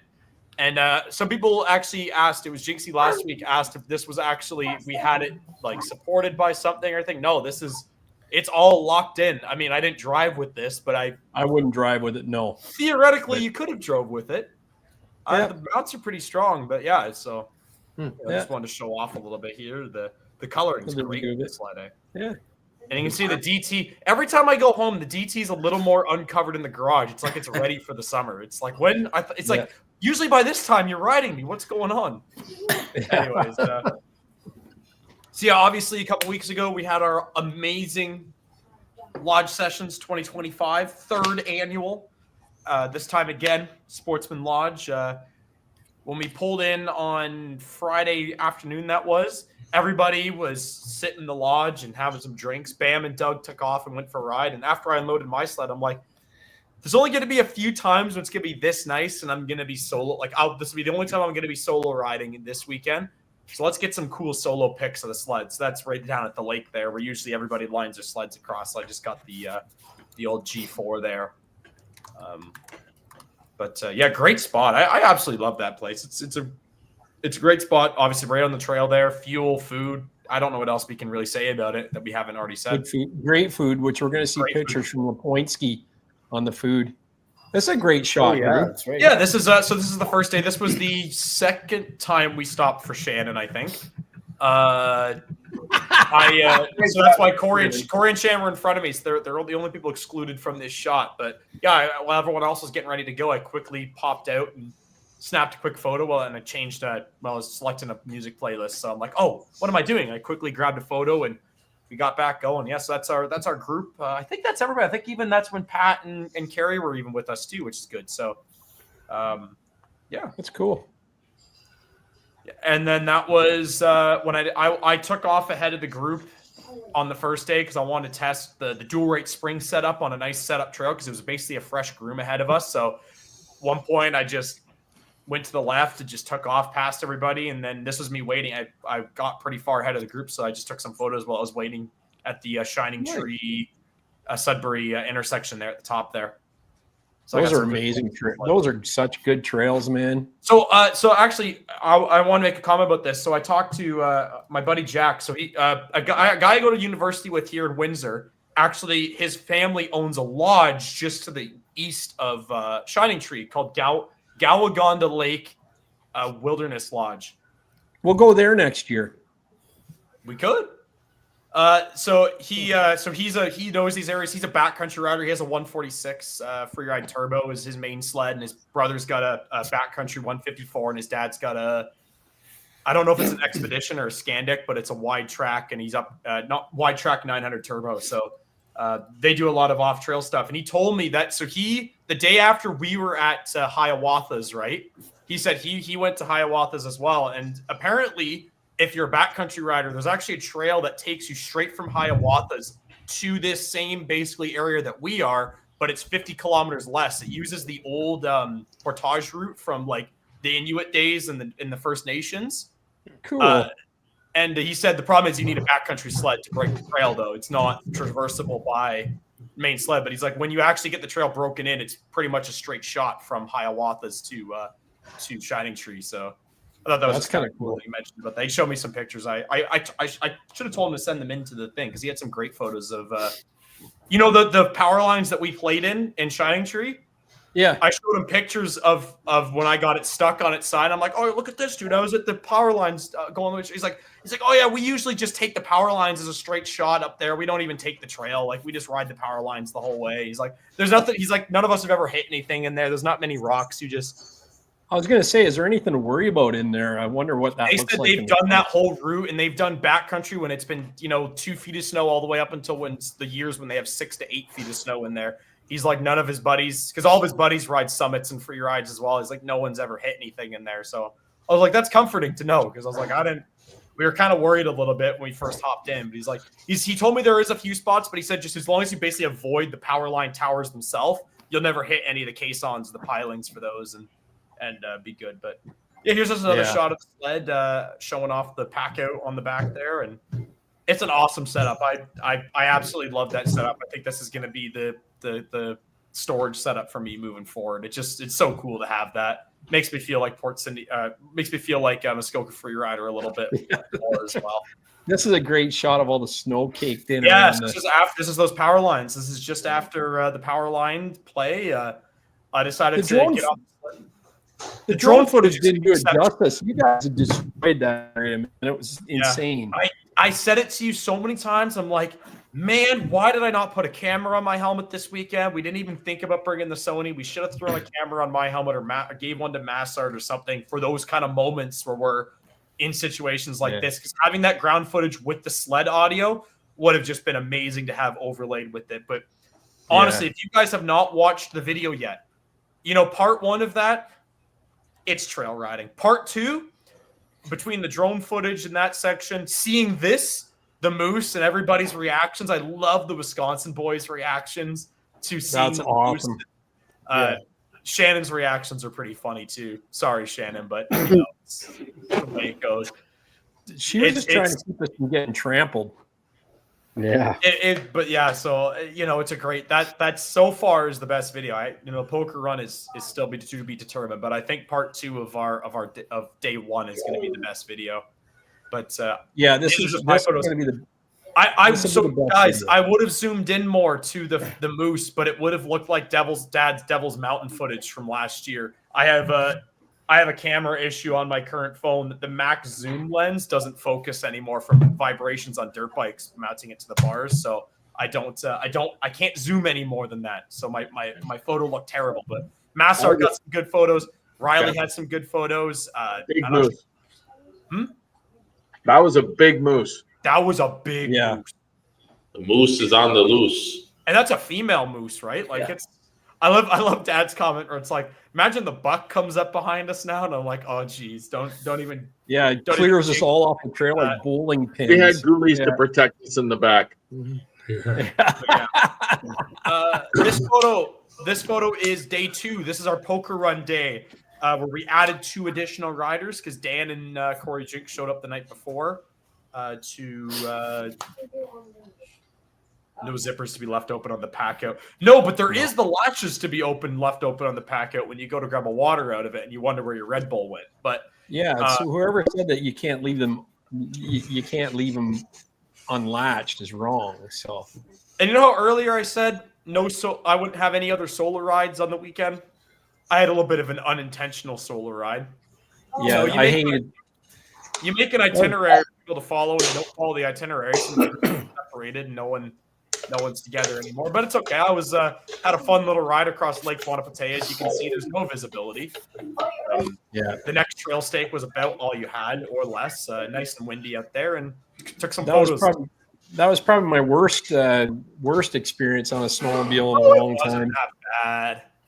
That was fine. It was good. Look at the ice dripping down there. Yeah, like the wind was insane. How hard it was blowing on that lake at that moment. That was a windy day. Yeah, it was a windy day there. Yeah, facing inward it wasn't, but being out in the middle. When you stopped and called me, I should have taken a picture there because that's when you legitimately couldn't see. I rode through it. I know. Yeah. I know. And starting off now, we got some photos from day 3. I didn't get a lot of photos this year because I think we had such a good time riding. There wasn't many stops to do that. So, anyways, this is cool when Massart climbed up there and dusted the sled off. Yeah, because I said, someone should climb up there, and Massart dusts off the seat, and we hoist him up there. It's a great photo. Cool. I'm going to see how it handled. How it dangled. Yeah, it was kind of like a rock. Didn't really move. Yeah. Oh, that's how it goes, right? I'd be the smart Leafs. First rendition. That's the prototype. They left it there. No, you know how that happened, eh, guys? Yeah. I was telling. Mike told me this story. Yeah, it's like a few years back. There was a lot of snow, and the sled broke down. Then when they came back in the spring, they realized it was on the rock. All the parts were gone, though. Yeah. Well. Yeah. And here's Money Massart's bald head when his TKI system. Not his TKI system failed him, but his own mechanics failed him. He wasn't talking too much about how it's faster than the turbo there. Yeah. Or when the turbo and him raced on the lake. Massart's going to want a rematch on that one. So as soon as we get back, I should have included the video of me launching it into the yard over the snowbank at home. That's great. And then I got it stuck in the front yard. That's how much snow we had at home. I actually got this stuck in our yard. So when I got home, I said I was determined after I got, I brought the skis, I brought the parts, had fresh carbides on the curves ready to go. So if they had the powder in Sudbury, I was going to throw them on. And the bushings, as Massart's called them, the bushings. I didn't bring my ski bushings with me because when you use the roller skis, you take out the old the little bushing that fills the gap because the roller ski becomes the bushing. And I didn't bring the bushings with me, but I found them, so I put the curved skis on. And this was just after I pulled it back out of the garage. And I wish I either did this sooner or got some red ski loops because it really looks good on that sled. And this is the kind of snow we had in Southern Ontario. we were waiting for a perfect stop sign to take a picture at. But that's the normal trail stake with a stop sign on it, and that would be the trail base that we're riding on. So there's a lot of snow. Wow. I can't wait for the footage of that, because there was a time when, you know, I get off the trail and I'm carving and I think I'm doing all cool because it's deep snow, and then the trail had a ridge because it's solid ice for the base, and I couldn't get back up. So then I started doing a little free ride or tree riding in Southern Ontario in the back 40, and got it buried out in this forest in the woods. But yeah, it was a good day. That was a fun ride. Yeah, that was a great day. For the trails are mint. Like the and that's that shot back there. Sorry, I should have actually took one more back. I should. What's in the tree there? There's a blue. Back. Yeah, sorry. I was just gonna say this is at the. I wish I would have got a picture of it, but this is at the Conestoga Lake Clubhouse, which is an amazing spot that we have to go back to when they're serving lunch and dinner or there's something going on. It's a clubhouse that actually has I'm not gonna call it a bar because it's not, but it's like they grill up burgers and they serve dogs and sausages, and they got a whole menu and all this, and it's just volunteers come and do it. And they were telling us that they only have it open for the weekends and Friday nights, but they were also because they have satellite TV, they had it open on Thursday of the Four Nations face-off, the Canada-US final. And I was like, man, we should come out here and watch that game here. That'd be insane, because it's a great little spot, a huge clubhouse. But that's a spot I got to get back to when they're actually serving food there. It'd be it's probably a great little hangout at night. But, yeah, you can move on now. Yeah. This was I don't know what's in the tree there. It was probably just some debris. But something we were blue. I guess. Oh, maybe I forgot to add the actual photo. Anyways, we did a ride down to Turkey Point, because that's a ride you can only do once a season, maybe. We've done it twice in the past decade or so. So we did a quick little rip down to Turkey Point. Went to the Turkey Point Hotel. Not as much of a dive as it used to be. And when I got back, I told a couple of buddies of mine that are down that way. They live in Simcoe, Dad, and they're like, "Why'd you go to the Turkey Point Hotel? The place is a dump. Why'd you not go to Sandbar?" And I'm like, "Whoa, we didn't know Sandbar was open until we were leaving Turkey Point." So it's like, don't shoot. Yeah, that's right. They're like, "Why'd you go there? Sandbar's so much better." I'm like, "Whoa, man, I didn't know it was open at this time of year." Sandbar was packed too. He's like, "Sandbar's always open." I'm like, "Yeah, okay." Everybody wants to be a professional tour guide after the day's over, but yeah, this is because you made me stop every 10. Oh, we got to take a picture of the sunset. Take a picture of the sunset. Yeah. Meanwhile, I got a friggin' 110-degree fever. I feel like I'm passing out on the sled because I was deathly ill this day we went riding. I don't know why I decided to do 320K this day. I don't think that I'm still kind of sick from that whole week, but man, I was not. This is St. Mary's area. Like, look at the trail. Like, that is tons of snow. This is Punky Doodle Corners, actually. This is just before that. But Mom texts us. She's like, "Where are you guys?" And I'm like, I don't care. I'm just riding home. Like, you'll see us eventually. But I was so just like, it's like, stop bugging us. I just want to get home because of phone. We just got going again because I just stopped for this sunset picture. We get going again. My phone buzzes. I'm like, I know that's Mom. I got to stop and I text her back. She knows we're alive. Oh, man. Anyways, good week of riding. That might be it for me for the season, but we'll see if the snow holds up this week. Yeah. Wisco. Who's that guy? New rider coming in June 2025. Nice one. Congratulations, guys. Yeah, congratulations. Congrats. But you're going to start them on an Articat, which is... I was just about to say that. You're going to give them an Articat, bro. So that be on Marketplace. Sorry. Whatever. Mike, I sent you like 20 minis. Nope, it needs to be an Articat. That's what Mike, it teaches them about wrenching and fixing their sleds early, though, if you give them an Articat. Yeah. Looks awesome. Teach a kid to make bad choices right away. Oh, you know what they say, Gary? No one's ever useless. You can at least be a bad example. Oh, that's right. Yeah. You know what that means, eh, Gary? Mike Vet Fan Dad just said he was at the Four Nations at TD Garden in Boston. He was at the final. That's awesome. That's perfect. Yeah. So were you lynched? Oh, is he American? I'm not sure. If you're Canadian, were you lynched? And if you're American, did you cry? I just want to know. I think he cried. And Justin's got a picture of his skidoo. There. Oh yeah, he says until OT the building was rocking. So yeah. That'd be my skidoo, Gary. That's Barney. I know. That is Barney. Yeah. You went I out was with lucky enough. I was the first one to put trail miles on Barney. Yeah, Mike Vet Fan says he's from Massachusetts. I apologize for I'm sorry for your loss. Who are these guys? Anyways. That's me and my sister. Oh. Right on. That's cool. I love the jacket. I rocked the retro gear and I took the whole for a ride. That's awesome. So that's Barney. So that's both your sleds, so both those 670s, right? That one in the back is Barney, and that's your HO. Well, one's got a 583 in it, and one. Yeah. So I love the jacket, man. That's awesome. You liking the HO though? You were riding that a lot last week, right? What's that, Drew? You like the HO? You digging it? That thing gobbles up a lot of sleds.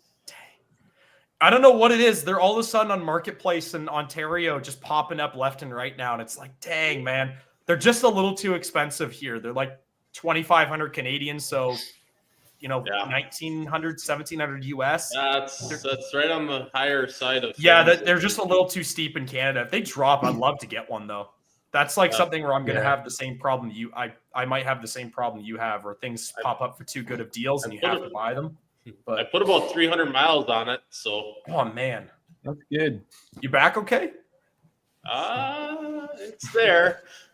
Dad, did you get pictures of the guy that had the moccasin? I did. They're coming up. Okay, they're coming up. We'll talk. Wisco's patiently waiting for me to show his photos. So go ahead, Wisco. The floor is yours. I'm putting him on first. Yeah. The floor is yours. Go ahead. Explain. You're complaining and crying about your photos. Yeah, it was no accident. Was this on the way to the recall or after you got it back from the recall? No, that's with the brand new motor. Thank you. Nice. Nice. Why did it need a new motor? Did I hear the story? Each third, but still got warranty, so we're fine.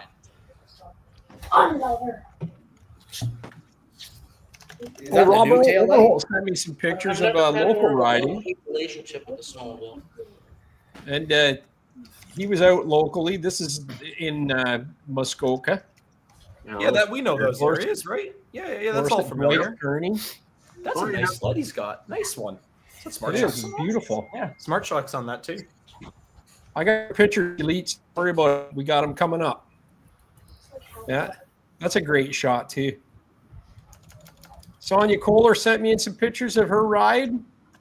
She was getting out. I actually did the decals on that blue Renegade. He seen Wisco's, Mrs. Wisco's sled there and liked it and said, I want to do the same with mine. So I did it. Pretty cool. She's very happy. Steve Thacker sent me in some pictures of his little domain here. Nice little cabin. Sweet picture of him. He actually went to bed, so we can just fly through these. I don't know what the pink is. I don't know. Were they doing a gender reveal party? I don't know. It looks like a gender reveal they're having a girl. Maybe it is a gender reveal. Is there something we don't know about? Some lasagna. Looks like he's been hanging around Chris Watson with the food. Yeah. I'm not sure what that picture is. What a poor. Hey, he's not here, but what a poor GoPro placement, eh, Dad? Right on the flimsy visor of the helmet is where he's put the mount. I already don't like the top mount GoPro thing. Is already something that's not for me. But dang, right on the visor. And there's the car. There's the car in the car wash. Hey, I just did that too, actually, for the first time since I want to say December, because it's down here in Windsor. It's literally was 9 degrees like yesterday. So I went to the car wash and got my car all cleaned up, got the salt washed off finally. Found some new rust salts. This is my favorite picture of the year, man. Right here. Yeah, everybody's around laughing. The fire, having a good time. Yeah. Greg Kelly asked if we're invited back to the Sportsman's Lodge, and I said not since we burnt down the main lodge. Yeah. There was a bit of an issue with that campfire, wasn't there, Gary? Yeah, the firefighter decided he was just going to let it burn, and there was no danger. That was it. But, I think Jacob knows about I was that. saying to Drew, this section of the trail near Turkey Point reminds me of Muskoka, and then we stopped and took a picture on the bridge, which he had as well. It really does. Yeah.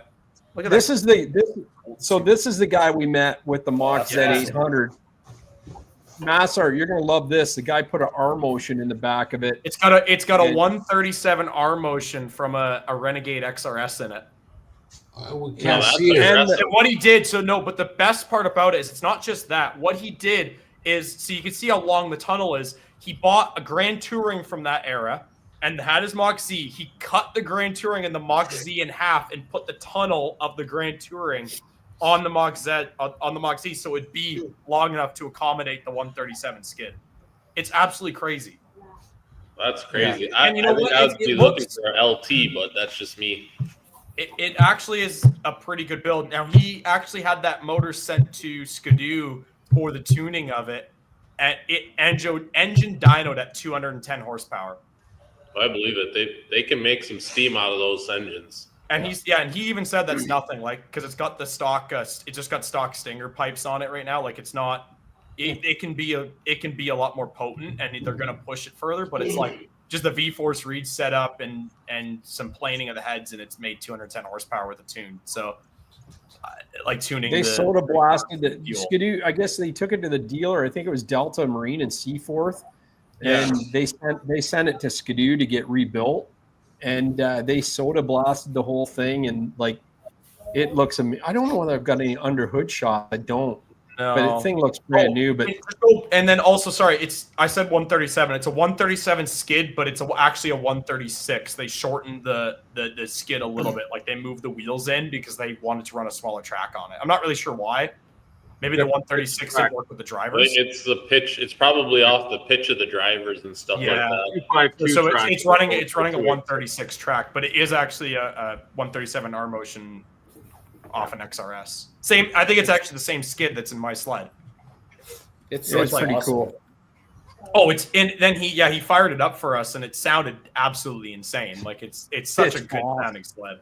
Yeah, because he pulled it up when I pulled up. I said, "Hey, pull it up beside me for a picture." I said, "Can I get a picture of the two of them together?" And he goes, "Yeah, sure." And I go, "Pull it up beside me for a photo," and we did. So it's pretty cool. But this is back to the trail link thing. So essentially, just in a nutshell, you're going to see the video coming up in a few weeks. But the Drew, we'll run these this weekend if we get out. Sure. Let's try it. These aren't Bluetooth, which is kind of what I was originally thinking they were. It runs on a system called LoRa, which is long range. It's a really low frequency, long range. That's why you need the antenna. And like, we never went out a signal. The only time that I seen this go red was when the one guy shut his sled off, and he shut it off just to see how far I could get away without being out of range. And it was stupid how far ahead I was of these guys. So you mount this on the bars. I'm just going to find the one picture first. That's it with a blue square. So that's one of the alerts to say to stop. Sorry, I'm on the wrong computer. There's this next shot is actually the way he mounted on his glove box extension. So he has this little receiver on the left, and he's got the antenna on the right. But I mean, you can fire that antenna anywhere. I mean, you can put it in the glove box, but it wouldn't have the range that you would with it mounted in open air. But this is Dan with me here, and he's the guy that he works for Mapbox. So he has a lot of mapping skill. And when we had these at the lodge, they didn't have breadcrumbs enabled on the device. And I just talked to Lachlan early in the week, and he said, "Yeah, we're putting we're thinking about putting breadcrumbs on it." And then 2 days later, he goes, "Download the new update. We got breadcrumbs on the map now." Like, it's that quick. Like these. So he actually is working with a guy from Mapbox on this, like directly. It's his brother. His brother is an engineer for Mapbox. So we got to be like, how can we not get the OFSC trails on these things? Then it's got to be so close to having that get put through. These guys are like utter geniuses. Like, I make a comment in jest about being with the two biggest geeks in Muskoka. They are like, it's insane how much. Look at his! Oh my God, his snowsuit is crazy. Oh my! Sorry, I was wrong. Lachlan says it's Map Gears he works for. Oh, okay. Yeah. But Map Gears is what OFSC is now too. What I was the guys either Map Gears is BRP or it's one of them. Yeah, they both are genius. Yeah, he ordered that NASA suit from Amazon. We talked about that. These guys are a hoot too. Is it a onesie as well? It is. It's a onesie. Yeah. Holy. Yeah. It's pretty. I said Joe Rogan would be impressed. So this is a good shot of the actual unit on my sled, and you can see the top two. The top two bullets are me. It's orange, and the red means I'm not connected to the other group. If I was connected, it would go green. And then the bottom. Sorry, those are both orange. There's lines going through because it's actually cycling. Like when my frames per second on the camera is the same as that. Yeah, so it's because it's not. You can't. It's not solid. It looks broken up. It looks orange and red, but it's not. It's actually too orange. The next one down was Dan is blue, and he's green because he's actually connected, and purple was Lachlan, and he's red. Is that something with the update? Because that's not something I saw when I was playing with it. Is that something they added so it shows you the order of the riders? I think this was the same. I think this was the same as what they had. So it can show up to 5 riders on that screen. Yeah. And you can see like you can see purple's not connected. And then when you send a signal to like if one of the riders pushes the button, so this person has pushed it 3 times and it alerts me to stop, and you can see in the background my phone has a little alert and it says like Lachlan's requested help. You can go. I had the map for TRAC for TrailLink running in the background behind BRP Go. I just switched over to TrailLink and I could see where they were behind me to go back and get them. That's awesome. It's kind of cool. This is and because it leaves a breadcrumb, you're going to know where the trail is, right? Oh yeah, it's amazing. It left. Well, I got a picture of it. You'll see it mapped the whole trail. Yeah, Lachlan said they added the group connection status last week and a map breadcrumb only a couple days ago. Yeah, so because I didn't see that when I was setting them up, when I was attempting to set them up in the lodge. Yeah, they're constantly improving. So this is what he called level 1 is like, hey, like slow down, or like if I was riding along and I didn't have my helmet thing plugged in, I could just give this alert and you'd know that I was there. Sorry, I don't mean to cut you off, but this sounds like it goes further than our comm range would be. Oh, Drew, this goes like 16 kilometers. Okay, yeah, we got. You want to give this to the cat? We got to run this in Mattawa this weekend, 100%. And then, 100%. So there it is. There, the orange, the 2 orange at the top. We got blue, and blue was disconnected, so both those guys had their sleds off. And the green means I'm in the setup on the outer edges. Okay. And then here's the mapping. So you can see it totally mapped our route that we went. And then if you, I can't zoom in on the right, but you can see on the L, that's Lachlan, and you can see the direction he's traveling. So he was offline, but I could still see where he ran out of gas here. And he sent me an alert to stop. And I called up this map and took a screenshot, and I could see where I could go back and get him because he was, look how far away he is. And I could see when he shut his sled off what direction he's facing and where he was. Yeah, so even though that you don't, even though you don't have the OFSC trail, you can still see a breadcrumb, and you can kind of compare that to the trail and go, okay, so he's back at that point that we were on our map, right? Absolutely, you can actually flip back and forth. So, and then you see in the bottom one, Daniel's facing me, and I'm MUDBRATS, and we're kind of coming back towards each other on the one on the left. Yep. It's pretty wild. Cool. And you see this is the app, so you can call an SOS from the app as well. And those are the two other alerts. A square we used as stop, and the alert was just, hey, something's wrong, something's up, right? So, but this goes back to Drew's photos, like I still have the app here, right? Sorry, I just want to show it. Yeah, like so. Then there's your alerts. So you can actually call them from the app too, which I thought was kind of. I mean, like you probably will never do it, but I think it's still cool that you have the option of both. They did think that through, that you can stop or start the alerts through the app. I actually thought the app was great. I think because Lachlan told us when we picked it up, he's like, you might need to sit down and figure them out. Kind of making it sound like it was going to be difficult to set up. They really weren't. I plugged it into a battery pack, hit pair to the phone, and all the devices were right there. And I'm like, oh, that's actually really easy. So I think that he doesn't give himself enough credit that so far this device is super user friendly, and anything that's being engineered, it's only going to. And the thing is, when you plug them into the sled, and it's plugged into the sled power, you shut your sled off. You turn the sled on, they instantly connect to each other. You don't have to touch anything. Yeah, I noticed that even with the batteries, that they were they meshed really quickly. Like they instantly found it wasn't like 30-second minute delay, like sometimes how our comms are. It was right on the ball. I loved it.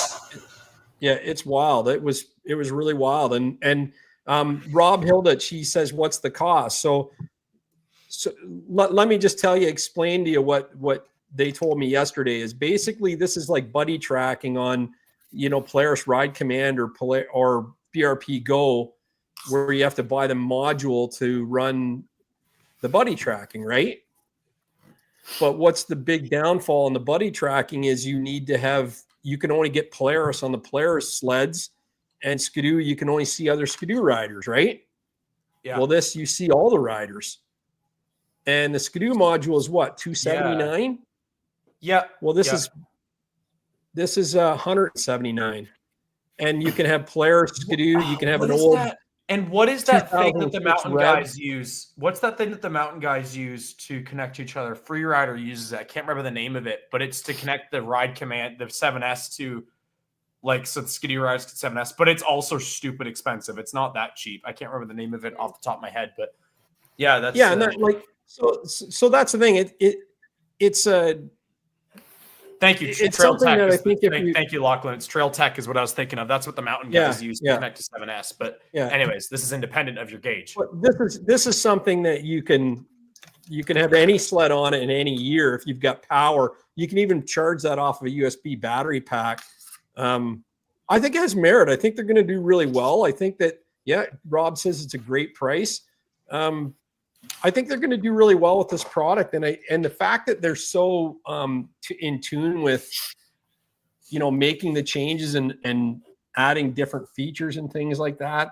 I think they're going to go places. I can't believe it's something that is really, and it's especially for the units that we have are really the prototype units. It's like, oh, there's already been 2 updates since the last time that I played with them.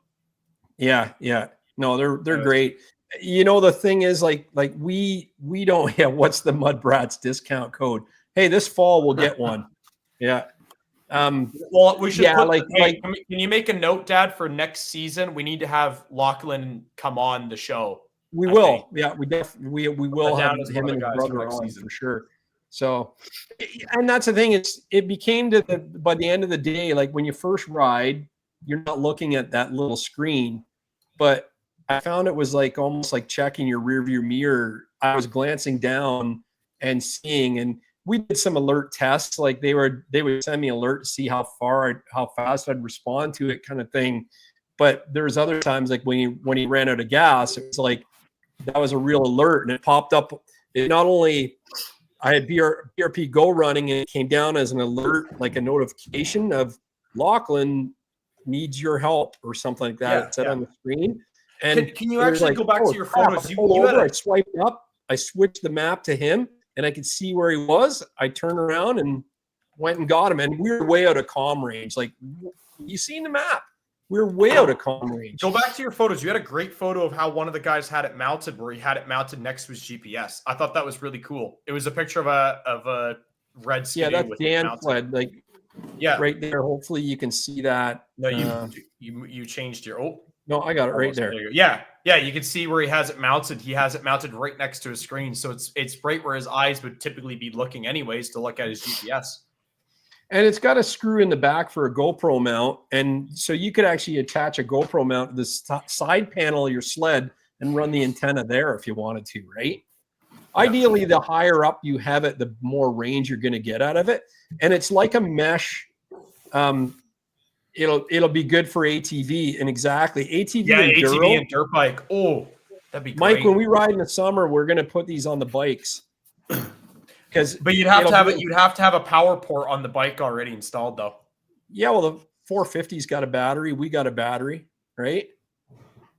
So Mike's willing to put a USB port on his bikes.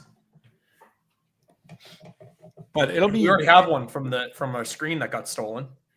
Yeah, exactly. Mike, but I think you're ATVs for muted. sure. Did you mute Mike or did he mute himself? Yeah, he's not there. Here, I think there he goes, Mike. Yeah, they're unmuted. Yeah, I guess we can try them out for the summer. But they'll probably get beat up with that little antenna. I don't know. I feel like they're pretty strong units. I was if impressed. they're yeah, but you know what? If they're you won't get as long a range, but you could actually put in you'd actually put them in your zip bag, that we run on the handlebars. And look at that, Dad, too. 7 to 36 volt. That means even on our DT that doesn't have a constant power, like it work, right? Yeah. That doesn't have like a consistent voltage regulator that doesn't keep it at, whatever voltage it needs to be. Like that's why even the screen. Yeah, and they're working on a battery power unit that you can actually run a battery pack off it, but like you said, it won't be available till later. So that's it's pretty. Anyways, it's one of those things that you don't. I said to Lachlan too. It's hard to explain, and then when I used it yesterday, I was kind of really impressed by the end of the day because I didn't expect it to really fill a need. And it's almost like, we have comms. When I originally thought we have comms, we don't really need anything like this. But when you're way out of comm range and you can say, hey man, I've got a problem or I need you to stop or I'm going to be slower in a pack just by one button. It's great. Now I said to Lachlan and Daniel yesterday, the best part is the simplicity of it is just simple lights. I can see who's connected and who's not at a glance. And I can see it'll be, if Daniel's blue, it'll be a blue alert. So I know it's him that has an issue. If Lachlan's purple, it'll be a purple alert that comes up. So it's all color coded to whatever. So yeah, it's pretty. You could have used them on the day I got separated. Yeah. Hey, when Uncle Buck went in the ditch, it would have hit you guys where you guys were waiting for us for sure, right? Or Bender, right? When he went in the ditch, that wasn't out of that. Yeah, so Lachlan just put also if the antenna is screwed on, if it breaks, you could simply screw on a new one.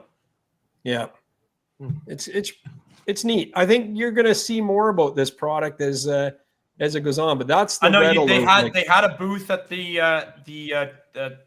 Toronto. What would that be? Toronto beef jerky heaters and sometimes snowmobile show. And ice huts, yeah. And we nearly walked past them, and we were actually leaving. It was pretty much the end of the day, and we're like, "Wait, who are these guys?" And we stopped and talked to them, and Lachlan's super nice and wanted to tell us all about it. They had that sled there all ready to go with the unit, and it was like, "Wow, this is actually something really cool that is filling a need that some people may not know they actually need." But they, I didn't really know what it was at the Toronto show. I thought it was like Spot, right?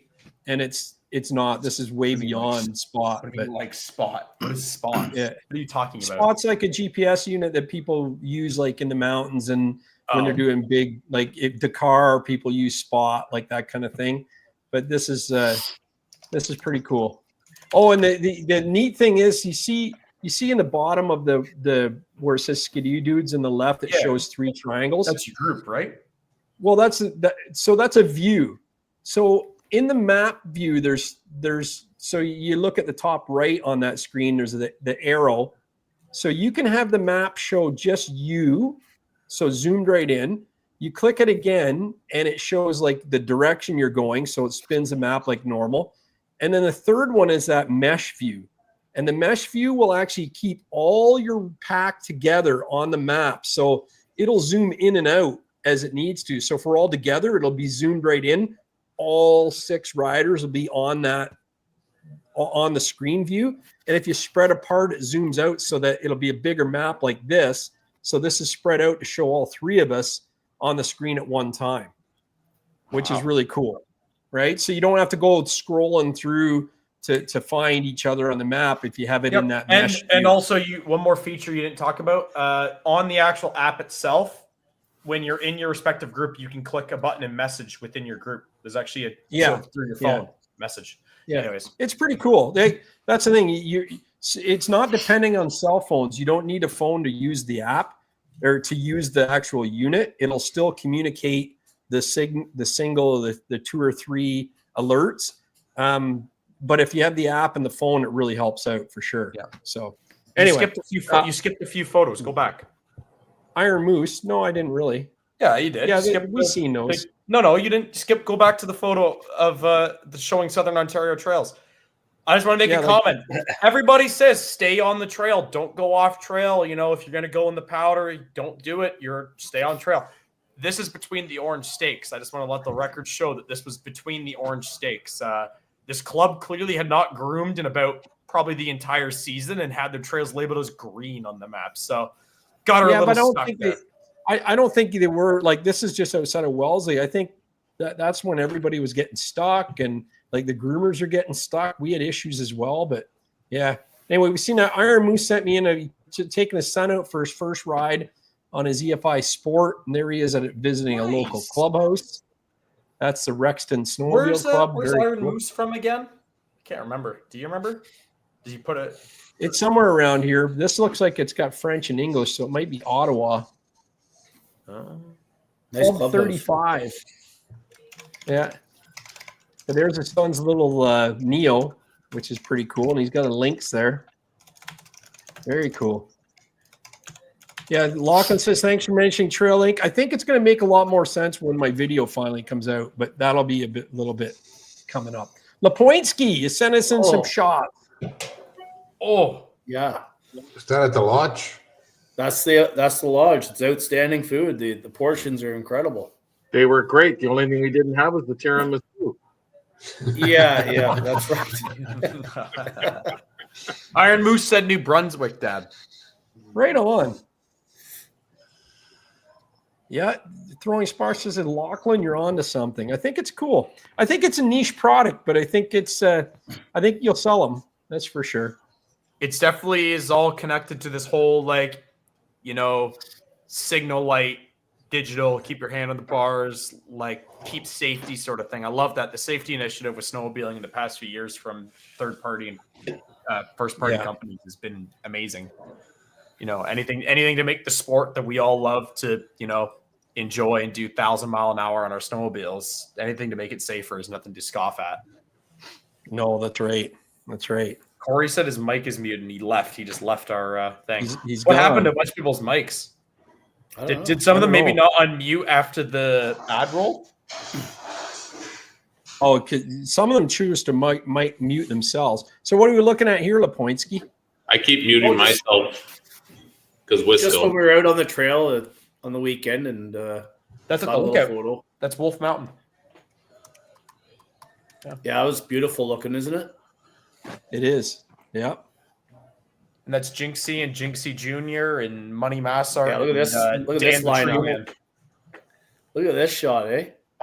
That's so cool. Awesome. It's like we're there now. I know. Isn't it a good feeling? I can still smell the fire. It's a 2-stroke, yeah. Oh yeah. Oh buddy. Yeah. It's so cool. We had a good year there, man. Lots of snow. That's yes, for sure. we did. Yeah. It's hard not to think we wouldn't go back, I know. We will be back at another time. Sure. Another time. Yeah. I was actually thinking. Oh, Corey's backstage. You got to add him back into the show. Where you? Yeah. Oh, there you go. Can you hear me? Holy, what are the conditions are like now, Mike? I don't know, but I'm thinking, there's a lot of riding there that I didn't do that I wanted to. Maybe. And you're not far, buddy. You're not far. It's worth it. Yeah. For sure. Good shot there. We can hear you there. We're good. Yeah, I love the fire, man. Yeah, I look at everybody come together, right? And all the people we got to meet this year that were new to the group. And yeah, and that was great. Corey and Massart, and I forget who else helped pull that thing over there because, previous year was hooked up to an old Scandic, and it's they asked if they could pull the fire out. It's oh yeah, let's go grab it.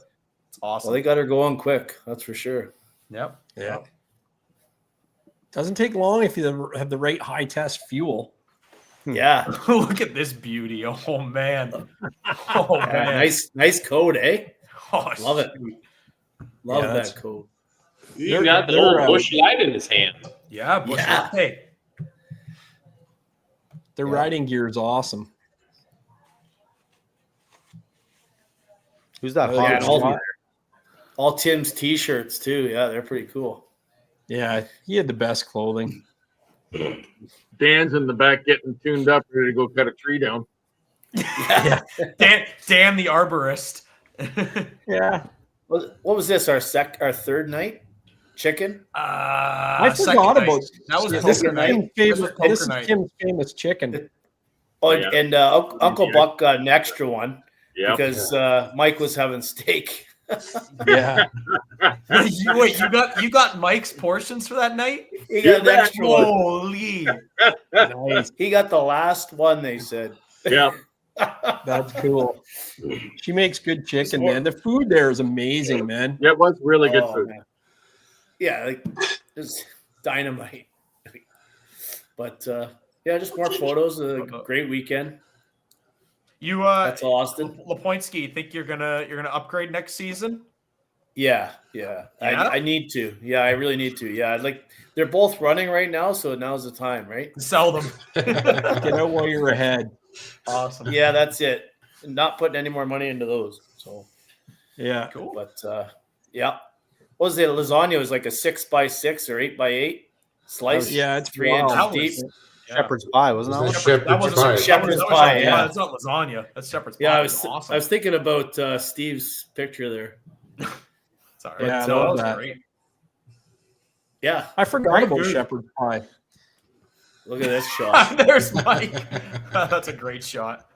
Yeah, Yeah. they cooked those perfect for you, eh, Mike? Oh, they were awesome. Oh, dude, we were going. So the morning that we left, they're like, "Oh, we got Mike's steak ready for him." We look in the kitchen; it's all nice and seasoned up, and Yeah, ready they to go. took care of me pretty good. Like, man, they hooked it up for Mike.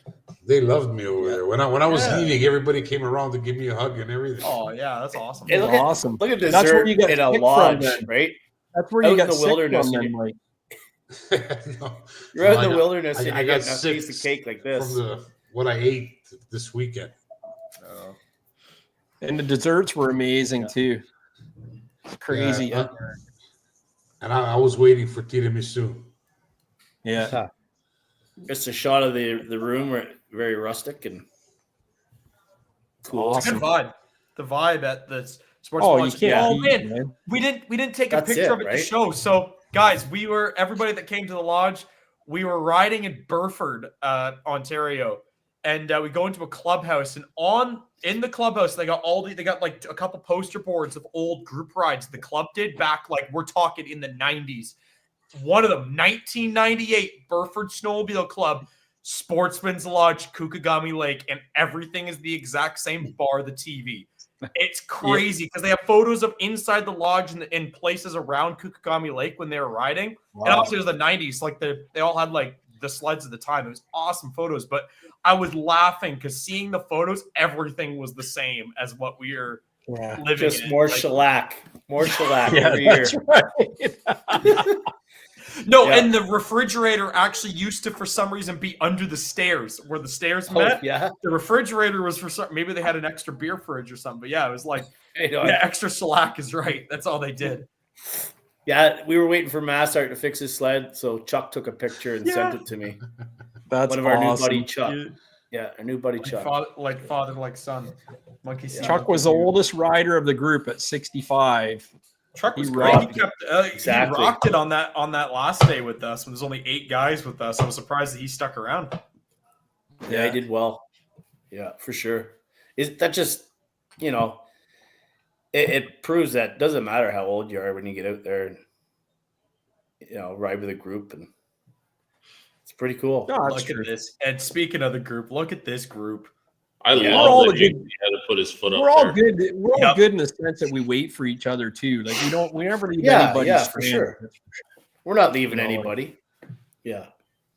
He Yeah, came it's a with good us. shot. Him and Ron came with us on the Monday ride to to Levine, and they were right with us the whole day. It was fun. Oh, good. They outlasted Riley, I'll tell you that. Yeah, one too many push lattes. Hey, you got to be careful. You got to be careful when there's a party in the stomach. Eventually, something's gonna get kicked out. You know, got to be careful. He made her quite a ways anyway. Holy! At least he was only on the rail bed. Oh, look at that cougar up front. Ooh. I do have a question about this picture, Mass Art. Yeah. It says Bubba Bowl XXX. What is that? So we went for a little ride that'd be 2 Sundays, not this. It wasn't this. It wasn't yesterday, but the week prior. And they had a benefit going on down in the basement of this bar that we were at. So it was something with a bubble bowl. I have no idea. Yeah, but if it's, I don't think that's necessarily the question you're asking. Why is it XXX Bubba Bowl? What's the significance? It's a whiskey. We'll just leave it at that. Did they have? It's like they're making Like a whiskey a go-go or something. Yeah, there was like a whiskey a go-go. Oh no. I think someone was asked about your smart leafs. There they are on the front left sled. No, that's a C&A Leafs. Yeah. If we go to Wisconsin, will we ride it all? Like they only stop at the bars. Like bars. Yeah, no, we won't. I'm just gonna riding? rent a big van and we're just gonna go bar hopping in it. You can do that too, but yeah. I'll ride the caboose. I wish I could do that when I go to Heydays, but it seems like it's a dry county that Heydays is hosted. Yeah, no kidding. Bar hopping in Canada, you get thirsty. There's ain't many bars. Oh no.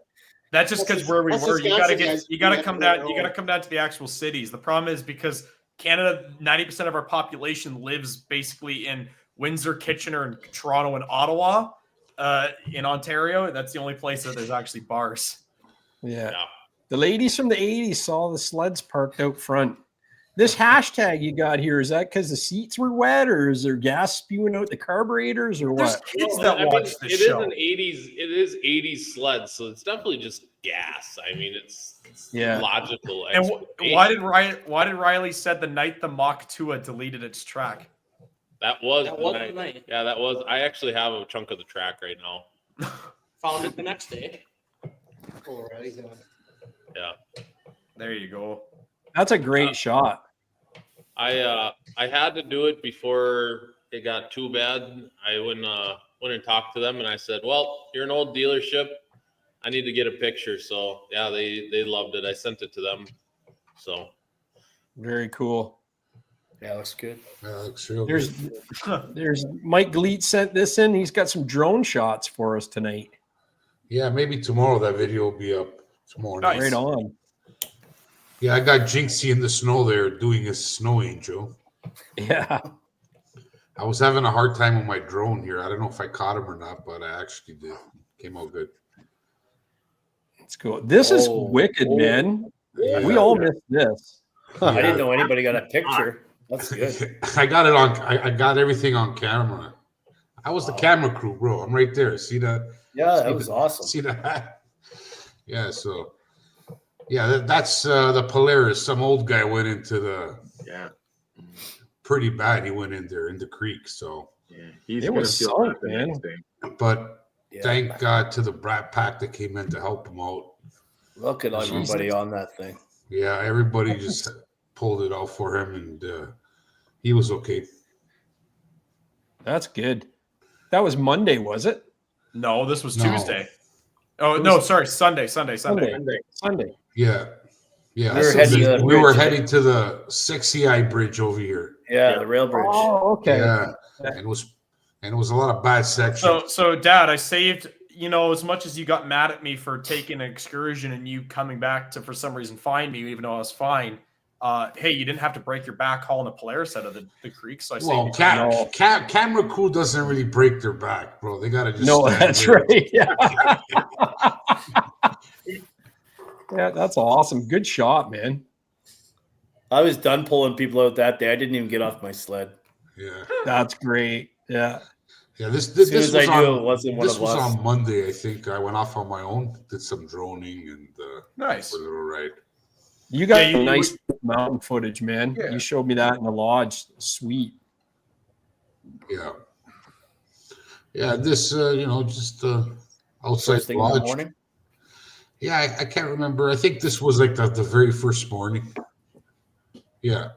It'd be the second morning because Dan's Probably the there. second, Dan and Corey's there. It'd be Yeah, second you're morning. absolutely right. Because my sled was the first, and this day was the third or fourth. Yeah, and I'm standing right there.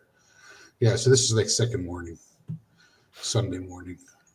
I just love how that lodge is designed for us. It just works perfectly. Yeah, it's a nice place. I've heard it's great for quads too. Like in the summer for quads and fishing and all that. Yeah.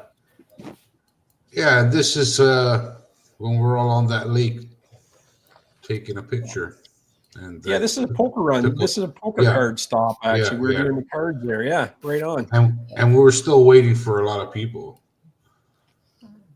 Like, the Doug, Pat, and Carrie were in that shot. Right here, I counted 22 sleds. But then because the 3 on the outside beside you weren't our sleds. We only had 19 on the first day.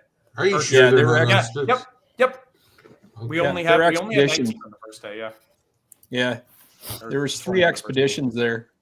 Okay. Yeah. I thought they were all ours, so I was like, because we only had 22 on the second day, so we'll take them though.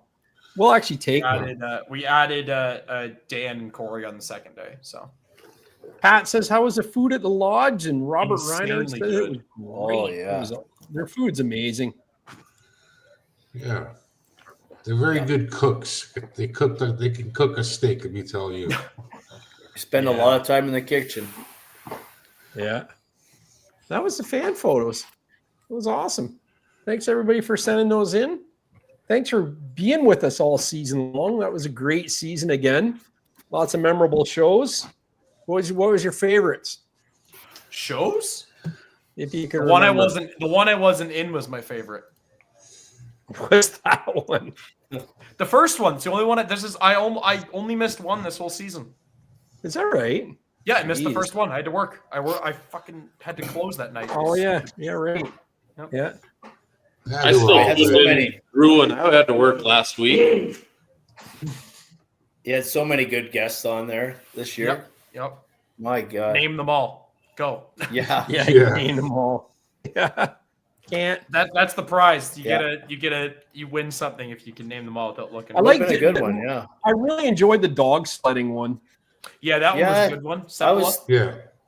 I wasn't sure about that one when it started. But man, it was a good one. The dog sledding one was good because he was so passionate about it, right? And that he really was. Yeah. He exuded that in the show. John Gibbs is another good one. He's really John Gibbs. I was thinking that, but the dog sled. He was such a good talker, and he had so much. It just drew the crowd to him. Yeah. Yeah. Iron Moose liked the Canes Quest racers. Caliber was a good one. I like Caliber was good. Yeah. Caliber accelerated. Caliber was good. Snowmobile New Brunswick was interesting too. Yeah, great season, Gary. He says. Robert Reiner gained a few pounds at the lodge. He never ate so much salad in 4 days. He's part rabbit. He got Mike salad. Tech Fest last week or a couple weeks ago wasn't bad either. That was an okay one. That was interesting. Yeah. Len Performance. Accelerated. I said Len Performance, the shot company came on. Energy did 2 shows with us. Right. William McCleary says the best season so far. Gary, thank you. I've got a few guys lined up for season 6 already. Levi. Oh, there you go. That'd be fun. Len Performance. We got to get some shocks. Yeah, they were cool shocks, man. You know, they were awesome. Maybe if I can get a Lynx cheap enough and have some few extra dollars to upgrade. Oh, you will change our Lynx. I don't know. Why upgrade Lynx? They come pretty good shots. No, you gotta get. I need a few more inches to travel. 46 isn't enough travel. You gotta get a little more. Yeah. For the big jumps, big dog stuff. I was just gonna go in and see the playlist here just to see. So Sludhead for Kids. That was the first one. That's the one I missed. He was cool. Oh, he was cool. That was really that was a we fun did show. 2 with Energy this season. We did the open house, talking with John Luke about the open house, and then we kind of just went into the Toronto Snowmobile show and other things. And then we did last week was Corey Jinks and Jean-Luc Lemire for the Skidoo launch. That was a good one. We moved into obviously Snowmobile New Brunswick, Accelerated, Caliber, Len Performance Shocks, Kane's Quest. Ride Brand, that's the one I just had to look for. Ride Brand. Yeah. Yep. LJE Products, Jamie Nichols, John Gibbs. Track Maps was another good one. Lots of good giveaways and stuff for those few shows there. Sorry. Kane's Quest, Tech Fest, and then finishing up today. Pretty wild. Would you say you had record-breaking people in the chats this year too? There's like numbers just climbing. Hey, Chris Watson, thank you so much, man. Super sticker, $50. Appreciate that, buddy. Wow. Pretty crazy. And you know what? Tonight, 18,000 subscribers. What? Yeah. Dude, it was at like 16.5 at the start at like literally when you uploaded your first lodge session videos. No freaking way. Nice. Oh, awesome. Yeah. I do have to say, Gary. And you know what? Gary, hats off to your lodge session videos. I must say they're probably some of the best ones you've come out with yet. Yeah. They have to be. Yeah, really good. They're so good. It's amazing. I actually spend too much time working on them. Most of it's cutting out F shots. And the first one I sat in the hot tub start to finish. Yes, I almost dried out. Yeah. Start to finish. I couldn't leave. I could not leave. So All-Terrain TV, again, All-Terrain TV says my pictures must not have sent. So All-Terrain TV, my dad was having email issues for the past few days. The email account was down, so it probably didn't get through to him. So we're sorry about that. Well, he sent me pictures last week with the piston melting out of his Elan, and I did see them. And then when I reset my email, like just today, anybody that had photo attachments was just blank. Like Massard even had some stuff, but I had already put them over from last week, so I didn't. They're basically William the McCleary same said thing. they're getting better, so polished now. It's just It's time. It's time, guys. Like it's not easy to put these videos together. It's not like one-click uploads. My dad does not give himself enough credit. It takes a while. I did 5 minutes a day to work on them. 5 minutes. I did 3 videos this year for you, I think. 3 videos? I did 2. I did Snowmobile show and I did the Gen 4 versus Gen 5 comparison video. And like that was a lot of time out of my day. Now, luckily, I had some spare time where I was getting paid for co-op. And my technology has been nothing but problems to the point where it's like, I hate this. I need to build you a PC so you can stop editing on a Mac. That's half your issue. I need to get you on Adobe Premiere on a PC. Maybe I'll give you mine when I'm done school. I'll build you a PC when I'm done school. Get you something better. Anyways. Yeah. What do you use to record these live? It's called StreamYard. I'm actually going off the platform this next season. I'm going to do my own thing like I do at work every day because I never have issues with my work live streams I do. So what's the plan there? Just using what's Teams? that? No, Zoom. It's going to base it off of Zoom, but I'm going to develop my own. This whole stuff should look the same. Yeah, because you can set that up in Zoom. I know that from the few things I've had to help out with Stellantis, but that's cool. So guys, production value just keeps going up and up. And you know what? And something that I gotta say, and I did tease a little bit in my comment, my description of my last post on Instagram. Mike, if you're like Mike and you love the dirt bike and the summer stuff, we're gonna have content. We're gonna find that SD card with the motocross and cross country footage. I promise that. And we're gonna have some crazy good content this summer. And I personally cannot wait for this summer. I really hope my school semester's light and I can blow off some weekends. It's gonna be a good summer of riding this year. I can guarantee that, guys. Yeah, it might happen sooner than later, actually. Yeah, been so enjoying your videos too, Mike. Good job on those. Trail was open May 1st.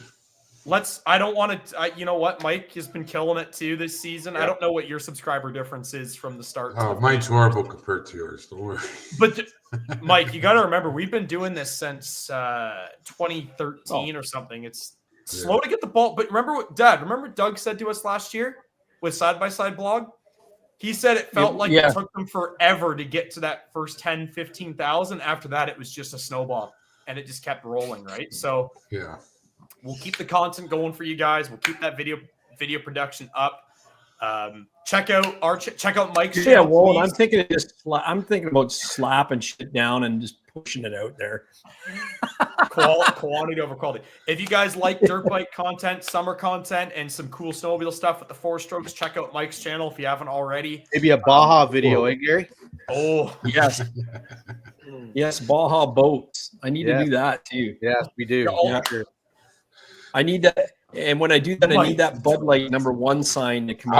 I was thinking, Baja down in Mexico, bro. No. Oh yeah, 1,000 mile ride. Yeah. No. Chris Watson says, Gary, how far are you from Energy? We're give or take an hour. If it's bad 50 traffic, minutes. 45, 50 minutes. So yeah, 50 minutes with a mock in the back of the truck. If you took my car, we could be there in half an hour. But yeah, for sure. Thinking about going out there in November. Right on. Do it. Check it. Chris, open house. when you come, look us up. Corey and I'll come out to lunch with you. And I'm 20 minutes.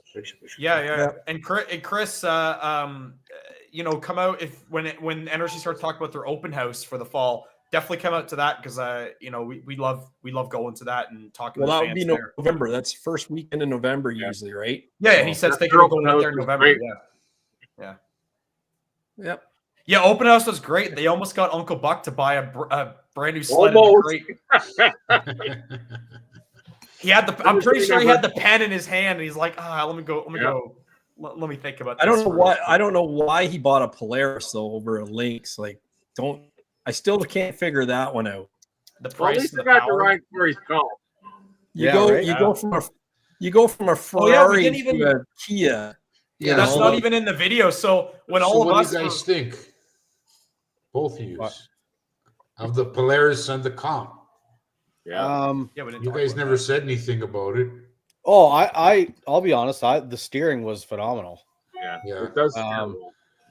But we found out. Well, we both agreed. But he said he kind of fixed it. It has a bit of a bog in the low end, but it was something to do with the. Yeah, I just switched it to octane switch. Mode. Yeah. Oh, there's an octane switch on it? Yeah, it's got an octane switch. 87 to 91. That's pretty cool. There we go. Yeah. That's sweet. So it must just change the firing timing on it. Yeah, timing. That's kind of sweet. That's much better in premium mode than. Yeah, I bet when you run a premium fuel. It was quick. Yeah, it was quick. I don't know. That was the first, Matrix chassis call it? Yep. Yeah, but just the 9R too, the power that they're supposed to put out 178, right? Something like that. Yeah. So it should be equal to almost equal to the Comp in power. So it's cool. Yeah, what do you think, Corey? Did you think the Comp pulled? Do you think that the Comp pulled like it was 2 horsepower more? Do you think it pulled like it was way more horsepower? I didn't really have enough time to really, and we were up. What were we? We were in the twisty. Yeah, true. So, I mean, I don't know. It's really hard to tell in a 3-minute ride. Yeah. But, off the line. I don't know. Seemed pretty comparable. They seem like not far off of each other. Yeah. Right. Yeah, you guys just got to keep in mind that Corey's 1.25 studded. You're a 1.6 pre-stud. Yeah. It's a 136, 137 gearing different. Yeah. That's cool. I think I still, I'm not a players guy, but I think the 9R is a sweet motor. They sound cool in the mountains with a pipe on them. They make a dumb amount of horsepower. I wouldn't mind having a can on it just because it sounds so cool. Yeah, the 9R is a sweet sounding engine, but it's just everything else about the Polaris I can't fly with. The boost that Adam has is a sick machine too. 129, like in a 129 as well, a short track. That was 129. Yeah, short track. I'm surprised I thought that's one of the things Skidoo was maybe going to do this year. Yeah, boost you can get in a 129 all the way up to the 160, 165. I didn't even realize it was 129. Short track. Those should handle real nice. Yeah. It'd make better use of the power, less rotational weight and all that too. But so you guys done riding for the season, or you guys have anything else planned? Yeah, next weekend we're gonna try to do. Me and Dad here are gonna try to do Mattawa in our cottage next weekend if we can. Obviously, the rain pending. Yeah. But I'm holding out for this weekend. If anything, we'll start from our cottage and drive wherever we have to go to find snow. Yeah. What about you guys? Well, I'm still thinking of going to Cochrane and then Quebec. So. Ooh, nice. Yeah. You think you'd do that? You think you'd do that at the same time? So you'd go Cochrane and just drive over to where we were last year, like Rouyn-Noranda, Val. No, I would go to Cochrane for a couple of days and then come home for a couple of days, then go back out to Quebec. Corey, Uncle Buck, Wisco guys. Me? I don't know. You know what? My season was good. Yeah. Put a stupid amount of miles on. You know what? That's how it is. I didn't have didn't go anywhere new. I didn't see any fancy new stuff. I don't know. I put on a lot of miles. Was it the most exciting season for me? No, not really. I don't know. I saw you asking about Cochrane on Facebook, or talking something about related to you and Cochrane on Facebook. I think that you still got one ride left in you. Yeah, I don't know. We'll see. I'm busy at work now. I got a bunch of work. I bet. Yeah, now that the snow's thawing in the city, I bet you're picking up, right? So here's my thing, and I've heard this from a few guys. Like, this is the dumbest. I'm not going up north to ride crap trails, right? I'm not going up north to ride crap trails. Like, I don't know. It's you can do that. You know what I mean? Yeah, local's been dynamite this year. Yeah. I just found that's the other thing. If we don't have to go to the cottage, maybe we won't. Yeah. It's not bad. If Mattawa and all that shit closes, but somehow our area is still open, then screw it, right? But yeah, this year's been a weird year. Like, got an early start. A lot of people I know are just like, I think I'm done for the year, and nobody wants to do anything. Well, Mike, we were out December 10th. Yeah, the earliest I've ever ridden a snowmobile. Period. Yeah, me too. It was a great season, and I had a fun time just exploring some of the trails that I've never ridden around here in years. Swift Rapids. Swift Rapids cool. was a new one. Barry was a new one for at least me. What else did we do? Swift Rapids was a new one for me. So yeah. We'll have to do. Cool. We'll have to try to do like the more of that Midland or Lake area next year, Mike, with you. Sure. You got a great spot to start from, really. You didn't stop for us to get changed in. Nice parking right on the trail. Yeah, I wanted to come down where you guys were too, but it's good trail. Well, why do it when you can ride from the farm, right? Yeah, this is winter. Like in like a couple of days, we're gonna lose it all now. Yeah. In a couple of days, you're gonna be getting the bikes out of the garage, right? I think that's you. There's no point in you coming down to us if that's the case, right? If you'd rather just take your time to ride. Because when was the last time you've been able to ride from that shop and go so far? Obviously, you've been able to ride around your place, but your options are crazy. It's been a couple years. Yeah, it's been a couple of years. It's been pretty shitty. So last year that we had trails were open for like 2 weeks. I think I went for one local ride last year. That's it. And then you did Quebec with us. And yeah, I went to Quebec a few times last year. Well, that's the thing. I didn't do Cochrane last year. Oh, you didn't do Cochrane last year? No, I went to Quebec. I did Laurier, then Val d'Or with you guys. Right? Yeah, you were in Laurier the week after us. That's right. Sorry. Yeah. And then I went to Mount Valin, and that was Mount Valin would be awesome. That's on my bucket list. Valin looks crazy.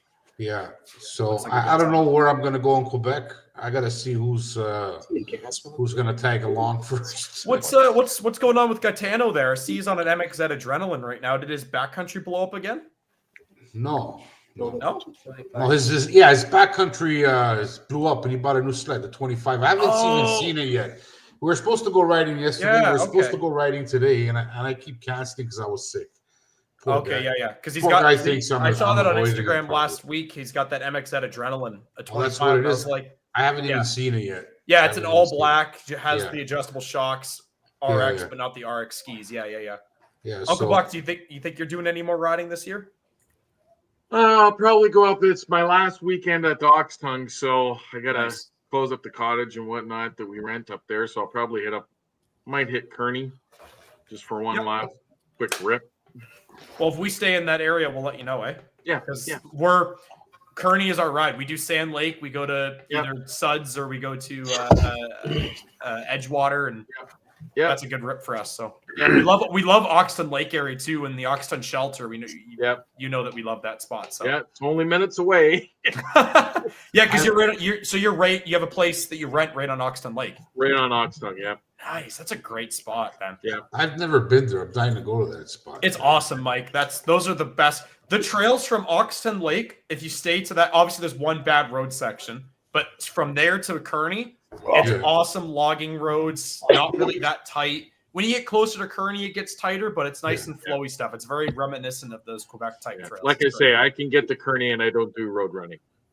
Oh, nice. Yeah, You up when there- you get to, it's Oxbow. It's Oxbow Lake is the problem because there's the road and then they have the weird cut. Yeah, that no, I goes don't pretty take that at still. all. Oh, Not at okay. all. What do you got? Like a different way in or something? I go off. Off So trail. so locals I have a go way off around. trail. Okay. And we have to go ride that, Uncle Buck. So I learned the trail. Wisconsin guys, you guys doing any more riding this year, or is it done for you guys pretty much? Oh, the UP still has feet. I mean, feet, and they're getting more, I think, tomorrow. Yeah, But this week. Yeah. For me personally, I'm calling her quits. I got a All right. wedding this weekend and just spending some more time around home with the wife and stuff like that. So. Nice. Maybe one Well, more. there's not going to be And you another. got one of those money, and you got one of those money pits now too, not the sleds. Yeah. What, the kid? Yeah, that's what I'm referring to. Not the sleds. It's the whole new money pit. Oh, it's getting close. I got a jet ski I'm gonna restore for this year, so I got start Get the water toys. Yeah, start looking at that. I'd say the next couple weeks here, and start thinking summer, warm, year on the lake type of deal. So Yeah, I have to start thinking about What working about on my boat. Rob? What about you and Later. Riley? You guys done too? Riley and I, this last weekend went to the UP.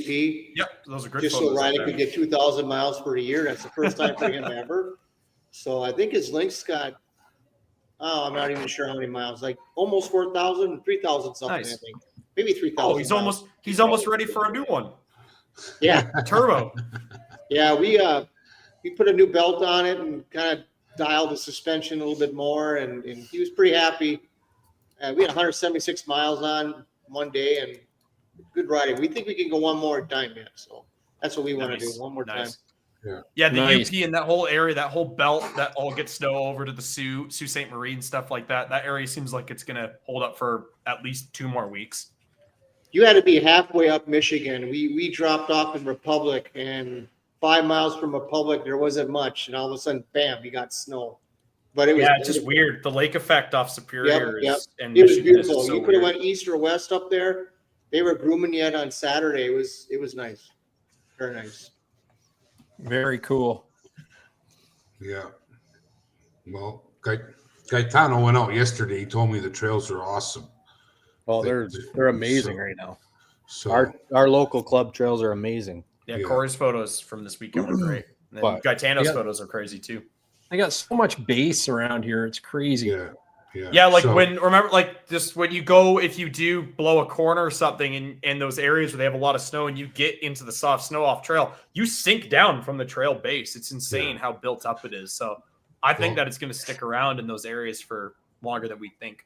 we have a couple of days of warm up and a little bit of rain, or a lot I know, of rain. So that's- I just hope that they survive these next couple of The days. clubs that's coming. the clubs will hopefully close them by Tuesday, Yeah. like by tomorrow, and then hopefully Open them we'll up again. open up again on Saturday or something like that, or Friday. Yeah. We'll see what happens. Oxbow Lake, then Oxbow Lake to Dottie, Little Dottie, then cross McBrain Pond at Big East.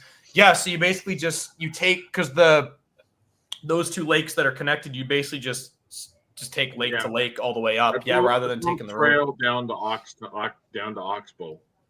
I wonder why that's not the trail. I wonder if they had some issues with some tried. people. We've tried. Oh yeah, you've tried. Yeah, we've tried. It's weird because a lot of cottages. Poinski's been patiently waiting. I didn't see anybody. Can you hear me? Yep, we can hear you. Yep. Yeah, you could before, eh? Yeah, I could Just before. couldn't Yeah, see me. Yeah. All right, He wants to LaPointe. look at Let me me. ask you the question. You got any more rides left? Or you and Austin done for the season? He's done. No, they're probably done. Yeah, He's gonna like sell his Corey, we're sled gonna be- before it No, doesn't run anymore. Eh? Yeah, no, like Corey, we're working a lot, so I don't think so. We had a family function last weekend, which would have been good to get out, but I don't know. Got to go where you're told to. I got Go like where you're at, your son. a little bit over a month before I go back to work, so I want to try to get Yeah, at least a couple of rides in. Nice rides. You can do it. I don't know. Yeah, I think you have- got to finish. I think you got to finish that CR before you get back to work, Mike. 2 days that thing will be put together, bro. Don't worry. Oh, about yeah? it. Oh yeah. Everybody 2 days. has so many projects, eh? Yeah. Well, 2 days I'll Yeah, put it that's- together. Then it'll that take me thing like a is- week to dial everything and Yeah. perfect everything. That's gonna be one cherry bike. That's Yeah. Well, hopefully I get off my ass and do it before the snow. And it's on to the next one. Up then you got to pick another bike out of the line of bikes that you have. You got Yeah. the KX with the YZ forks. Yeah, on I it. think I'm gonna go with the The 95 next time. Yeah. I'm like in the Honda mode right now. Yeah, I hope you do. I hope you do your McGrath build on the 125 that I raced. That would have That'd be probably a- last.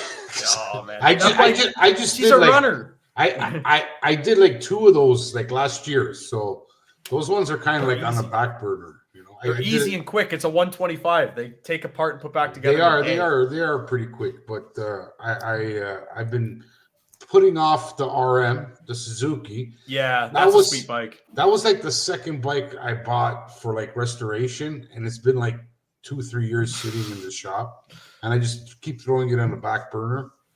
And yeah, whatever. When I You were saying you might mess Honda- around.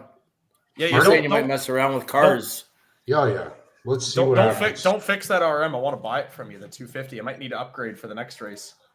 I might need a little more. Might need a little more CCs, a little more bore. That's really a good bike, actually. It just has a blown front seal. Otherwise, Yeah. that's a solid bike. Yeah. Cool. Heck yeah, I love my 93 CR 125. Oh. The only two-stroke I've had that's lasted this far. Yeah. They're rare. They're rare too to Oh, find one in good shape. they're.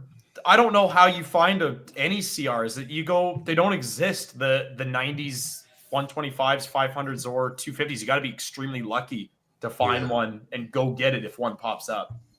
And It's they're insane. expensive if they pop up too. They're like I've never overpriced. seen CR. Like I have a bunch of hits out for CR 125, RM 125, KX 125, YZ 125 on my Facebook. It's all KX and RMs. There's no YZ or CR 125s from that era. Yeah. And when they do pop up, yeah, they pull a premium no matter how crappy or beat to hell they are, right?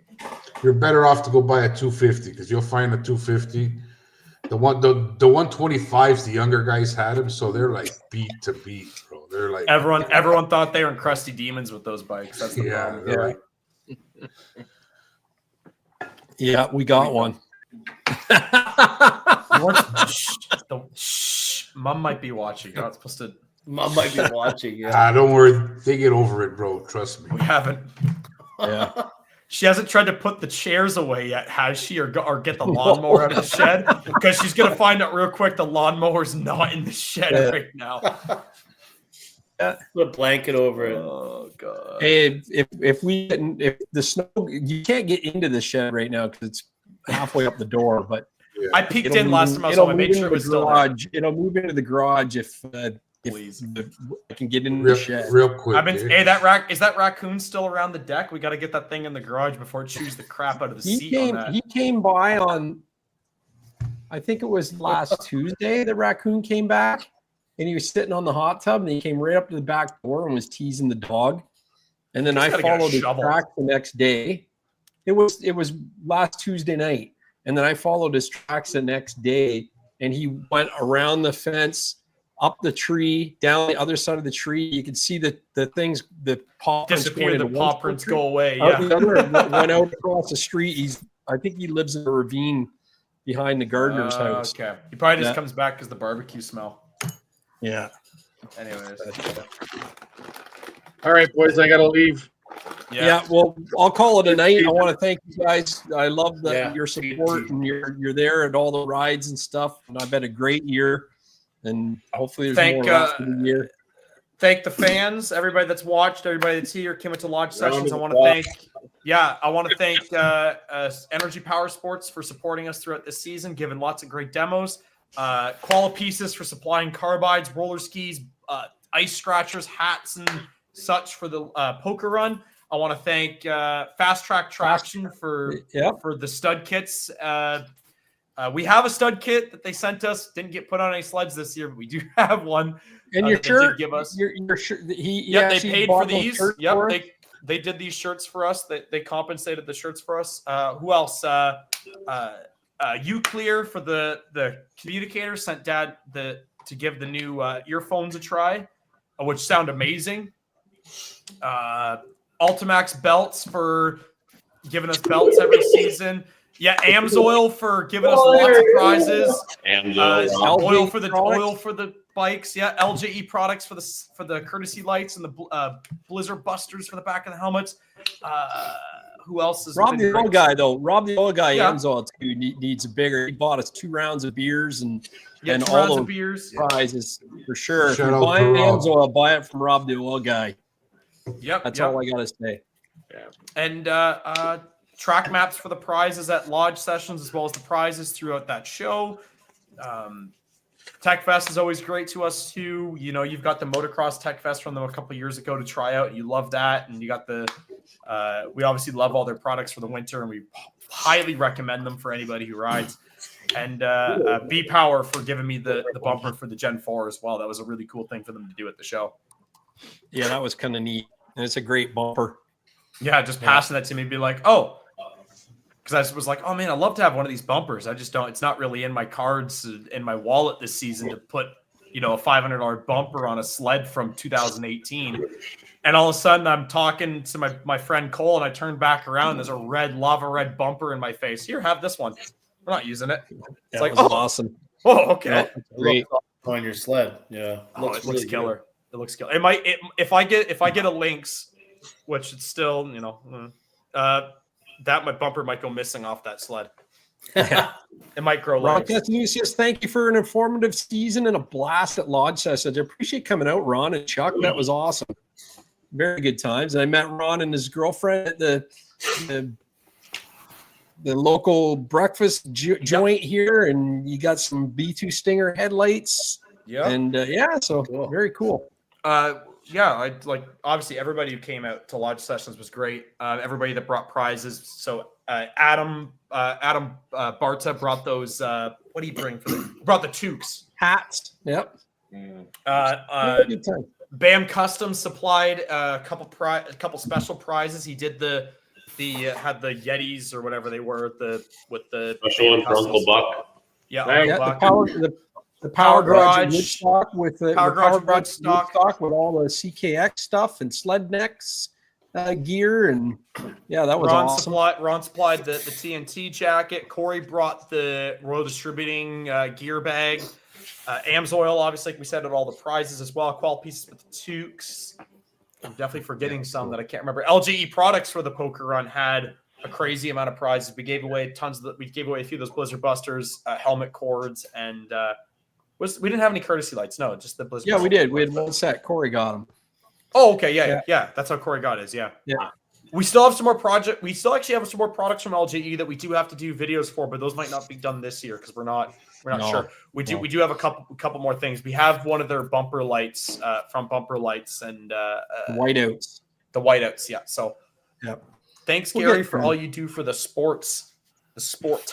Yep. It's been fun. Hey, Darren, that's a new name here. It's been fun watching. Looking forward to next season. Thanks you for commenting on that. It's awesome. Yeah. But no, that's Yeah, great. it's already over. I wouldn't do it if it wasn't for all you guys. The Brat Pack here on the screen, everybody here, and everybody in the chat for sure. This was started as a thing because you were bored during the pandemic in 2021 and nobody had anything to do because no one was riding and everybody was stuck. And the fact that we're still doing this in the year 2025, it's a testament to the fans, all you guys watching right now and listening on the podcast networks or watching on YouTube. It's a testament to your guys' support throughout all these years. And we wouldn't be able to do 90% the riding we do if it wasn't for you guys. So we definitely appreciate everything and absolutely that you guys do. No, we really appreciate what you do for us, Gary, and having all these pals, and it's really awesome. Yeah, no, it's good. It's good. We wouldn't have met we would not have met 95% of the riders. We met Corey through Energy because we started working with Energy through the channel. Lepoinski was a viewer that we met because you went to Backyard Rec and you noticed the sled at Backyard Rec one day and said, "Hey, how you doing, Gary?" Wisconsin guys, funny. Wisco Sledheads. I can still hear Furry yelling at your dad. Yeah, get it, your ass out here, Porter. That's right. Yeah. Like Wisco Sledheads found the channel, then introduced showed the channel to Massart, and then we all got talking, and those two became good friends to the channel, and it's a crazy spider web that we have going. Mike, we would not have met Mike or done anything with Mike if it hadn't been for the channel. He moved because of your channel, Gary. He moved next to me. I know. I should charge you a tariff on that. Bad for you, bro. Whoa! You gotta smell mean tweets and cheap gas. Oh, nice. I love that. Yeah, you got now. Massart has to smell that stinky Polaris every time he decides to fire it up. Oh, geez, smoke show in the neighborhood. I thought we had Wisco converted too. That's a shame. A few shows ago, Dad, he's talking about the 900. He's talking about getting a 900 Skidoo. We're so close. If you guys come to Michigan, I will buy a Skidoo. It's got to be a new one. Because you'll just go get some piece of crap from like the 80s or 90s. No, you didn't clarify how new. 2020 or newer. I can bring home one of Jacob's. Those are cheap. September 6th and 7th. What's I that? will kick off the 26th season. Ah, jeez. I'm sorry, Master. I hate to break it to you, but I'm boycotting that until your stupid leader decides to stop being a dick to Canada. I don't know. I'm not boycotting it. Yeah, you don't need to. It's not your problem. It's going to be your problem when we stop sending you 80% of our aluminum, 50% nickel, and 60% of our timber, and you have no cars or anything like that. Then it's going to be your problem. Oh well. Yeah, I can't do anything about it. I don't care. Yeah, I know. You guys are just as helpless as we are. Just a little bit. Doesn't Wisconsin go dark if we cut the power? No, Minnesota does though. So that's heydays. I'll FaceTime Mike if you go dark. Yeah. Hey Jacob, did you get that box yet or not? No, I'm wondering where the heck that box is because I can't wait for that video. Yeah, well, you're the one gonna make that video. Oh, I know I'm gonna make the video, but I can't wait for that. Me too. I'm gonna make the video. You're gonna have to wait and see. Riding with you, Corey, till the next season. Yep, that was fun, Elder. We met Elder too, a new fan and friend on the trail. I'll have to hook up next season with him. I want to ride with him next season. Met some guys at the Barrie Clubhouse parking lot yesterday too. That were fans, and it's getting more and more, Dad. It's crazy. It used to be like one every 100 clubhouses, and now it's every freaking time we stop. Or when we're riding down a random trail in the middle of nowhere in Mac Tier, you got guys with free rides hanging out their windows. Even the backcountry guys want to watch MUDBRATS. MUDBRATS trails that way. It's like, okay. That's awesome. Sometimes we don't want to know where the trail is, though. Yeah. That's the all right, boys. Have a good night. I gotta go. Take care. Have a great time. Thanks again, everybody. Take care, everybody. All right. Yeah. Cheers. More to come. Hit me up on email or Instagram or Facebook. MUDBRATS. And if you haven't hit the like button on this, hit subscribe. And I thank everybody for all you do for us, man. It makes it so worthwhile. It certainly does. Just play it on replay all night. Yep. Exactly. Yep. So I think it's it. Final time of the season. Run the credits. Thanks a lot, Wisconsin guys. You guys rock. Hope we'll see Wisco out next year. And we'll go. Thanks, Lepoinski, for sharing every week too. Appreciate that. Hey, we'll talk to everyone soon, man. Cheers. Yeah. Yeah. Keep in touch, guys. See ya.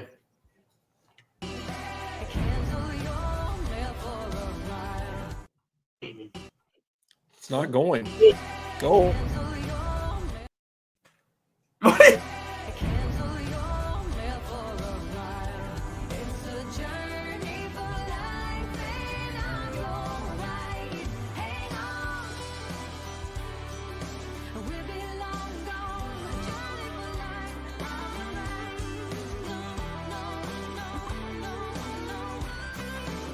It's a journey for